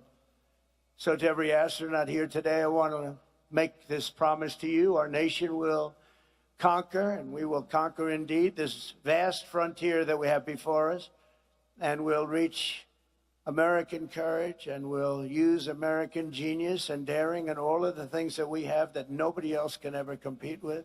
We will explore it, we will tame it, and we will win it. We will always win.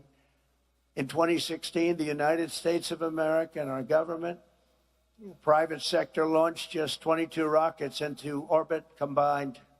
So we did 22. And last year we conducted nearly 200 orbital launches, and that number will continue to grow very, very rapidly, as you probably know. You know every one of them that's getting ready. There are a lot of them. By embracing competition in the private sector, We freed up NASA to focus on what it does best, leading the cutting edge of exploration and human space flight. In my first term, I signed the orders creating the Artemis program and officially directed NASA to return American astronauts to the moon and then push onward to Mars. And that's exactly what we're doing. And we had a little interlude of 4 years, but somehow it was limping along. It was okay. It was limping along. And now I'm back. And we're doing more than limping. We don't limp. 8 years later, these dreams are really coming through at a level that nobody ever imagined. Nobody imagined what is happening now. And even more importantly, what space has done for our military in terms of offensive and defensive capability is incredible. Don't forget, I was the one that gave you Space Force, and we had no Space Force. And when people heard about it, they thought we were kidding. If they thought it was like comic book stuff, it wasn't at all. It's turning out to be one of our most important branches. It'll be and only getting more important with time. And we were number 3 in space at the time I did that, and now we're leading by a tremendous amount. We made some very good original initial hires. We put some people in charge that were really outstanding, and they did it right from the beginning. On July 4th of this year, I presented a veteran of the last mission to the moon, Apollo 17 astronaut Jack Schmitt, with a very special American flag that flew over the United States Capitol on our nation's 250th birthday. Very, very special flag. And it's here today right next to me, and Jack is here also. Where's Jack? Where's Jack? Number 1, where's Jack? And number 2, where's the flag? Anybody letting me know? Jack, you look good. I know the flag looks good. Where's the flag? Oh, it's over there. It's hidden behind a lot of rockets. Thank you, Jack.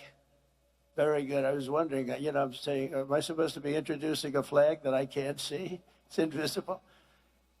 Great job, by the way. Great guy. He's still a good-looking guy. You were always a good-looking guy. Now, I think you're better with the white hair, if you want to know the truth. You look better than you did 20 years ago. Before the end of my term, American astronauts will return to the lunar surface, and we're looking forward to that. We'll do it, and we're then going to the next step. And when we do, they'll plant this very important flag to mark the site of the first permanent American settlement on the moon. They're going to have a settlement. They're building a settlement up in the moon. And we're not going to stop there, because under Administrator Isaacman, and I have to tell you, with Jared, everybody wanted him. You know that, Ted? Everybody. I got calls from you, but I got calls from Democrats. Can you believe it? I won't say anything bad about them. I'm not going to change their term or their name. But Democrats, DEM, and they called, and they said he's fantastic, which set him back a lot, because when I got so many calls from Democrats, they said, is that good or bad? But I got a lot of calls from Republicans and Democrats, something that doesn't happen very often. And the people just said he's just the best. There was no competition. There was actually no competition. And I made it, and these turned out to be better than we even thought possible, right? Even better. So we're lucky to have Jared. But NASA has already begun to work on the first ever nuclear-powered interplanetary spacecraft, which will launch in 2028 on a mission to Mars. It's coming so incredible. They have to go nuclear because they have essentially unlimited fuel. You don't have to fill up the tanks every so many miles, right?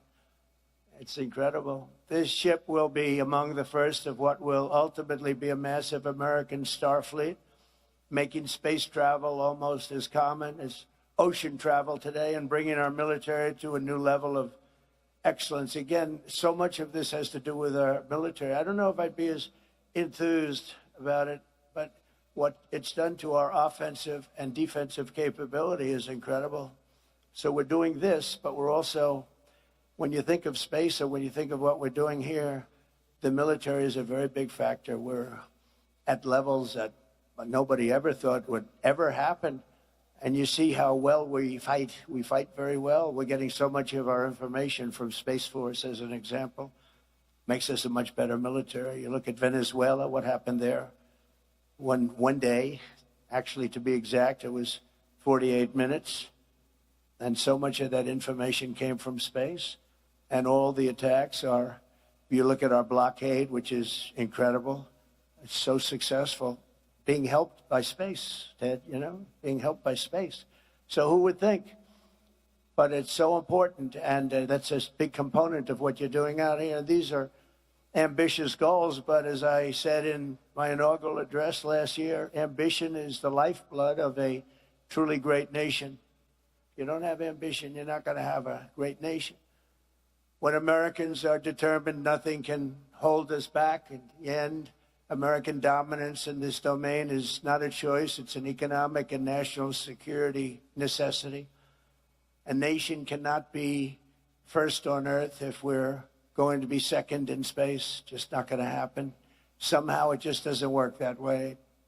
It makes sense. I was going to say, does it make sense? Yeah, I guess it does when you think about it, right, Brian? For this reason, in my first term, I created the 6th branch, United States Armed Forces, Space Force. And today I have another historic announcement to make. This is something that's so exciting for me, given the rapid growth of the Space Force and the commercial space industry and the expansion of our ambitions to the moon and far beyond the moon. Far beyond the moon will someday be thought of a close location, like in the old days, the subway, the first stop. The moon will be a close location. But it's clear that we will need to educate and train an entire generation of skilled service members, engineers, and civil operators, and everything else to do what we have to do and what we're right now doing the best and will continue, and I think by leaps and bounds. And that's why in a few moments I will sign an executive order to begin the process of creating a new national academy. It's called the U.S. Space Academy. That's a big deal. So you think of West Point, and you think of Annapolis, and you think of the Air Force Academy, and you think of the Coast Guard Academies. Great, they're all great. But we're going to have now a Space Force. We're going to have an academy for what the people in this room love the most.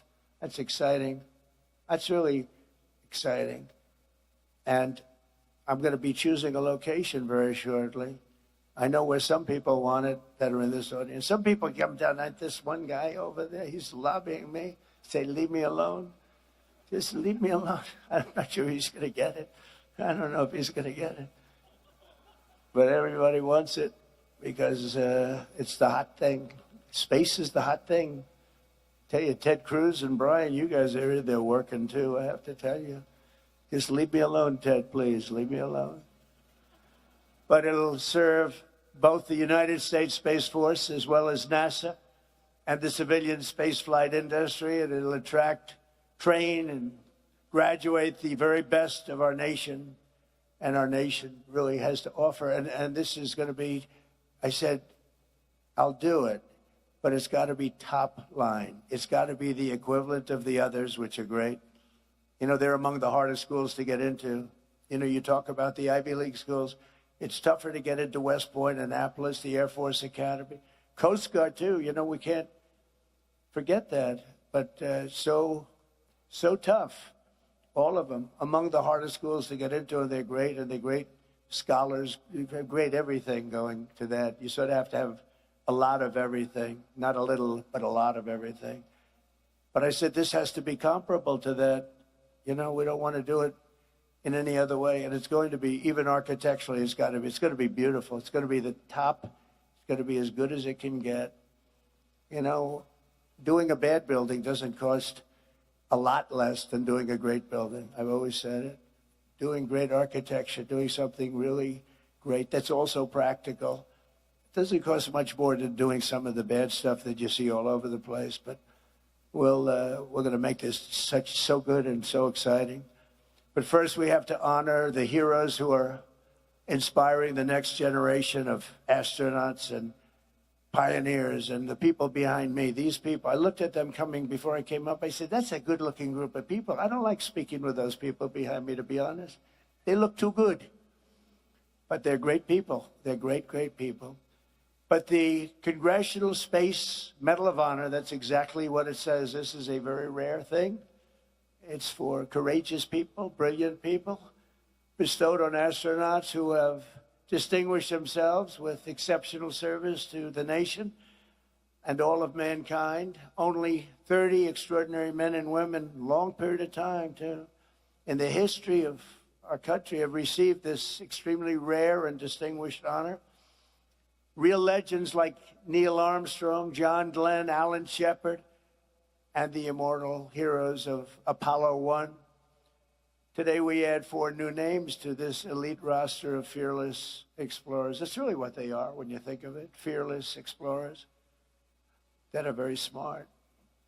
The crew of Artemis 2 blasted off from Kennedy, NASA's great space center last April and flew more than 250,000 miles from Earth in, very interestingly, our 250th anniversary year. Only Jared could have thought of that, I assume. I hope that wasn't just by luck. I hope but it's pretty good. They actually went far beyond what would be the normal target, the furthest anybody's ever been in space. They crossed behind the dark side of the moon and glimpsed sights never seen before, never seen by human eyes, and returned to Earth at 30 times the speed of sound and splashed down in the Pacific Ocean, completing the flawless mission. It was absolutely flawless. Artemis 2 was led by a Navy veteran, a pilot, a father, and a great patriot, Commander Reed Wiseman. With unfailing strength and calm, Reed led the crew through every phase of the flight and their safe return to Earth. He was a great leader, respected by everybody. As many people will remember, during the mission, the crew named a previously unnamed lunar crater in loving memory of Reed's wonderful wife, who he lost to cancer. So they call it the Carroll Crater. So that's making Reed a little weepy right now, because I heard she was an incredible woman. Will never be forgotten now. She'll never be forgotten. We honor her. And truly, the memory is all about the moon. That's a great one. I wish they'd name something like that after me, Reed, but I don't know. I'll have to get the governor's approval. I like that. That's beautiful. So, Reed, we salute you. We salute your family. And we congratulate you. Thank you very much.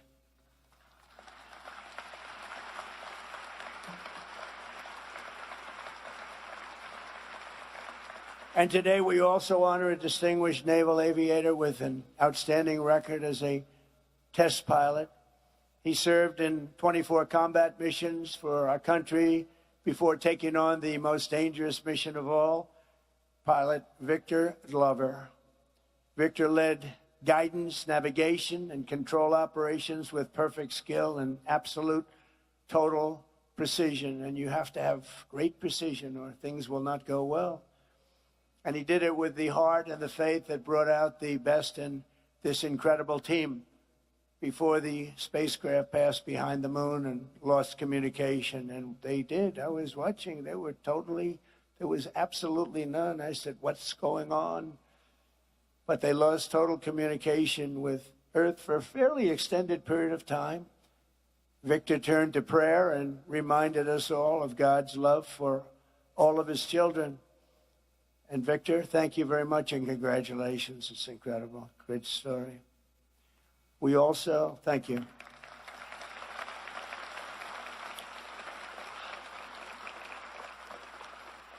We also recognize mission specialist Christina Cook, who before this flight had already set a world record for the longest continuous flight ever by a woman in space.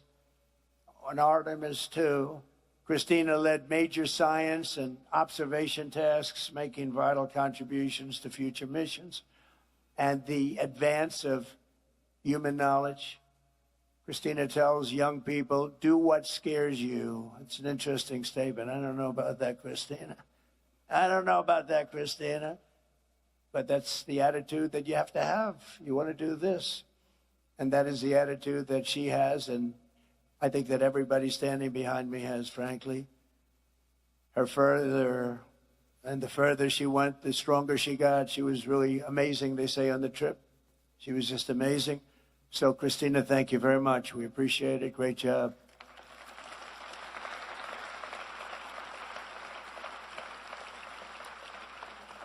And finally, we honor a master of science and physics, a fighter pilot, a great one, and a beloved member of the astronaut team, mission specialist, Jeremy Hansen. On Artemis 2, Jeremy became the first non-American in history to travel beyond low Earth orbit. He documented lunar terrain while contributing enormously to space science and physics research. And along with Christina, he helped the crew stay healthy and develop standards and best practices. Jeremy, thank you very much. Great job. Great job.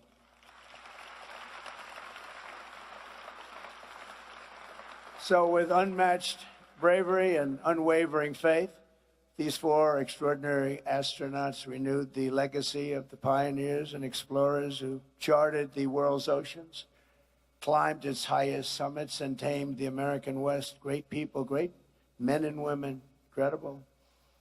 That spirit is written into the soul of our nation, and in the daring deeds of these heroes, we're reminded that for America, no aim is too high, no journey is too far, no challenge is too tough. In this country, we're limited only by the size of our aspirations and the scale of our dreams. We have the American dream, and the American dream is back. I think the American dream is back, stronger than ever before. We're doing great. This country is doing great right now. Never did anything like it. 81 stock market highs in 1.5 years. Never been anything like it, including they broke it again yesterday for the 81st time. And $19.2 trillion is being invested in our country from outside countries and interests and people. And we've never seen it. That's why I call it the golden age. It's an exciting time. Tomorrow's going to be very exciting. And today, thanks to the crew of Artemis 2, those dreams are closer than ever before. And we're on the cusp of an adventure and something that's so special. People have really not imagined anything. It's really, civilization is into the stars.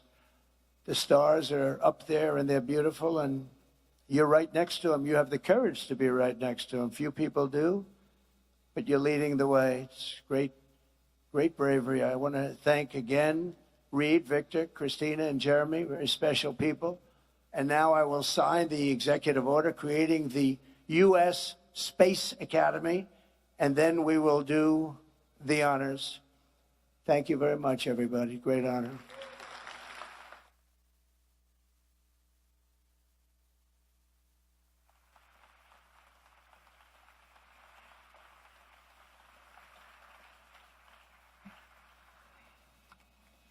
Okay. Gotta pick a good one. Pick a good pen.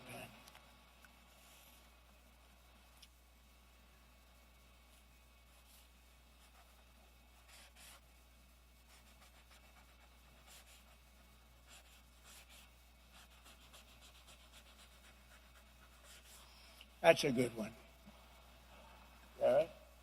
Thank you very much. I think he deserves it, right? Okay.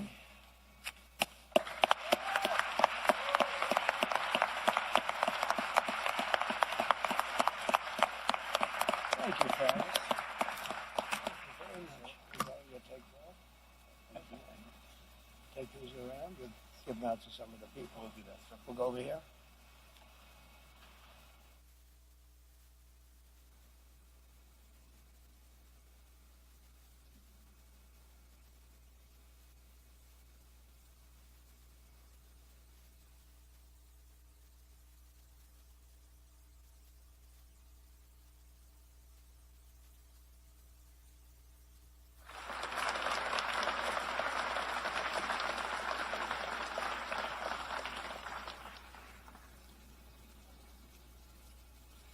Ladies and gentlemen, the President will now present awards to the crew of Artemis 2.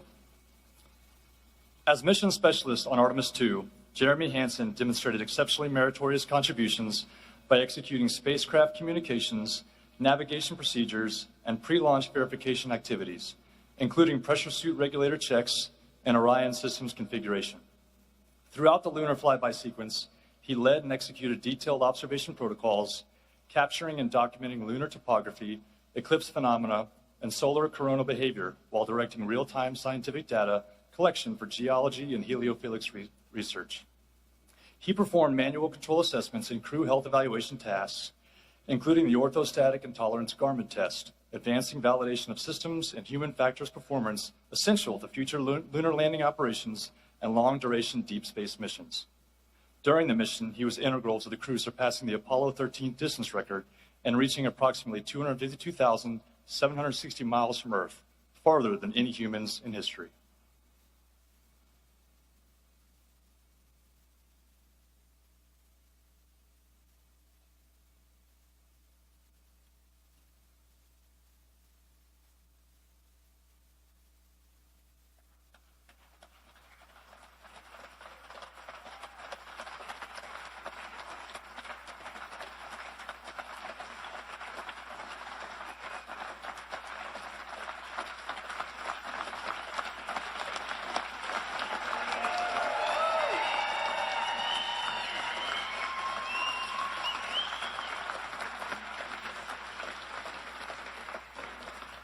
As mission specialist on Artemis II, Christina Cook demonstrated exceptionally meritorious service by leading major science and observation tasks during the mission's 7-hour lunar flyby, capturing and documenting impact craters, lava flows, surface fractures, and eclipse phenomena that significantly expanded understanding of lunar geology and solar corona behavior. She configured and oversaw Orion's cabin for flyby operations, including sensor alignment and systems readiness, and executed target Earth-Moon imaging sequences conducted from Orion's optical windows and solar array cameras. Her execution of in-orbit procedures, including participation in the orthostatic and tolerance garment test, evaluating human physiological response during return to Earth's gravity, produced critical data that advanced crew health standards on future deep space missions. During the mission, she was integral to the crew surpassing the Apollo 13 distance record and reaching approximately 252,760 miles from Earth, farther than any humans in history.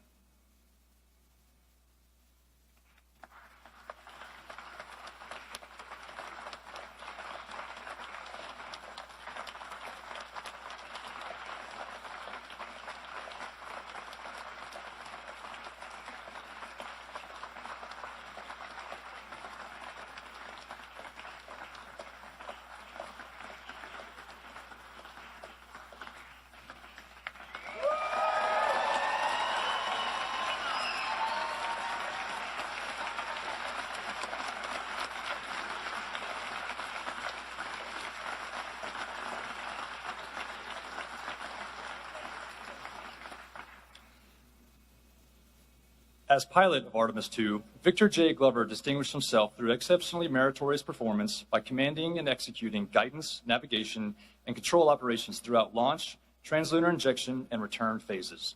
He led manual control evaluations during Orion's return trajectory operations, validating spacecraft control modes and confirming the spacecraft's piloting characteristics for future missions. He maintained precise control of spacecraft attitude during lunar observation periods, enabling the crew to capture essential scientific imagery and meet mission-critical documentation objectives. His professional skill was further demonstrated during trajectory correction maneuvers and during final atmospheric entry and splashdown, ensuring the mission's safe completion and advancing deep space operational readiness for upcoming Artemis expeditions. During the mission, he was integral to the crew surpassing the Apollo 13 distance record and reaching approximately 252,760 miles from Earth, farther than any humans in history.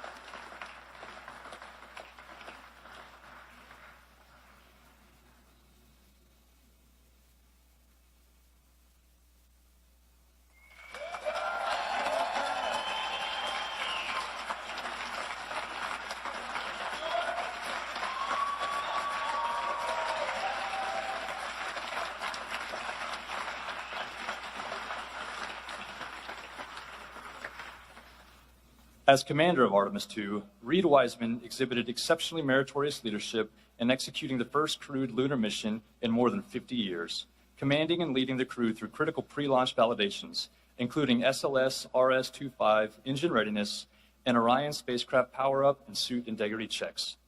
During the mission, he commanded Orion's outbound trajectory, the successful lunar flyby, and detailed geologic observation operations, ensuring the spacecraft remained on the precise course required for the crew to surpass the Apollo 13 distance record and reach a maximum of approximately 252,760 miles from Earth, farther than any humans in history. Under his command, the crew executed return trajectory correction burns, manual control evaluations, and system verification procedures that culminated in a flawless splashdown and safe recovery, advancing the nation's readiness for future lunar surface missions.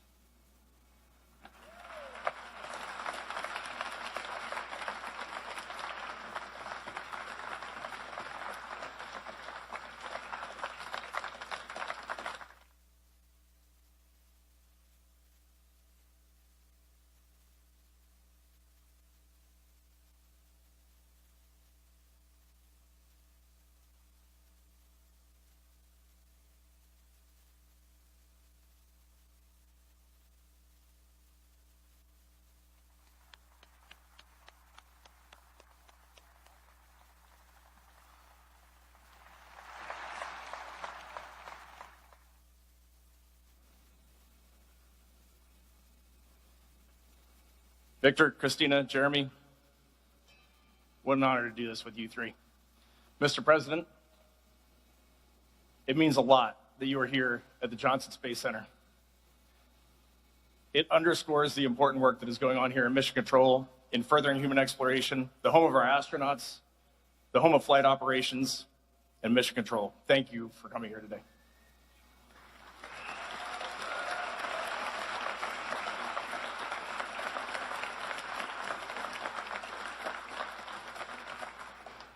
This is awesome. Oh, on April 1st, on the launch pad, when we were getting ready to ride this magnificent rocket, the crew said three things. Victor Glover said, "We are going for our families." Many of you are here today. Thank you so much for supporting us. Christina Cook said, "We're going for our teammates." Mr. President, when we were backstage and we heard you mentioning some of those names of those people who sent us on this mission and brought us back safely, that was warming our hearts. Thank you for honoring those people. And then Jeremy said, "We're going for all humanity." When we went around the far side of the moon, which has now been rounded up to 252,760 miles, we'll take it, keep rounding it up. We got to talk to you. You gave us a call. And the one thing that really sticks out to us is you said how proud you are and how proud our nation is of the job that we have just accomplished. And for us, that is what we set out to do. We wanted to inspire this nation and inspire the world. And for us, that showed us we were on the right track. So thank you for that call. We wear these 4 medals, and we are going to wear them with pride. But please know, it is not pride for ourselves that we feel, and I truly mean that. It is pride for the grit that our families had when we left this planet. It is pride for that team, this NASA team, that sent us on this mission, and it is pride for the international community that stood alongside us, got this vehicle ready, operated it, and cheered us on. So thank you for bestowing this honor on us. And in closing, how cool it is to be an astronaut here in Houston and to see our entire astronaut corps standing here supporting us.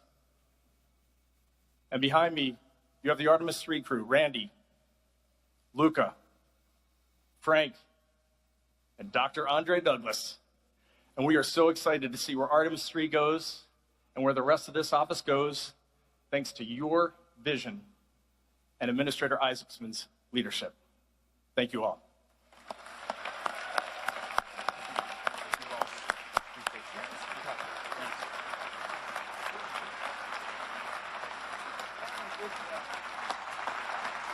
I'm going to hand it over to our esteemed pilot, Victor Glover. So, Mr. President, when we were in your office and you were so gracious to us, lavishing us with gifts and so much of your time, we had mentioned getting you one of these blue flight jackets. And so here we have your jacket today. and you'll notice the NASA, we affectionately call this the NASA meatball. But on the sleeve, you'll see the team that we are a part of in the astronaut office, and that is the Flight Operations Directorate. There's a lot of neat symbology on that patch, and I can explain it to you, or some of the team can later.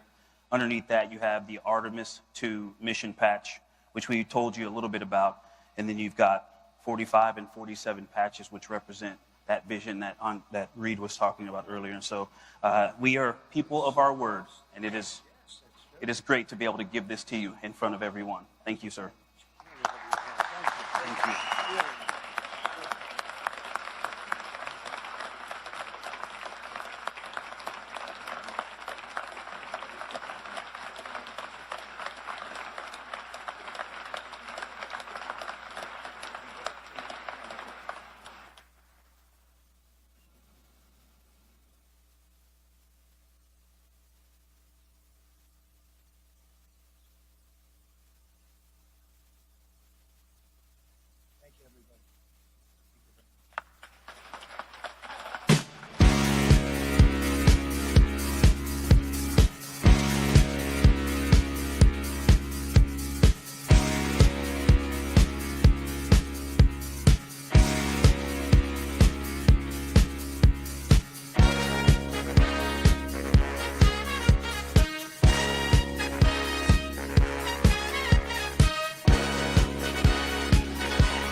At this time, we encourage you to remain seated and join us as the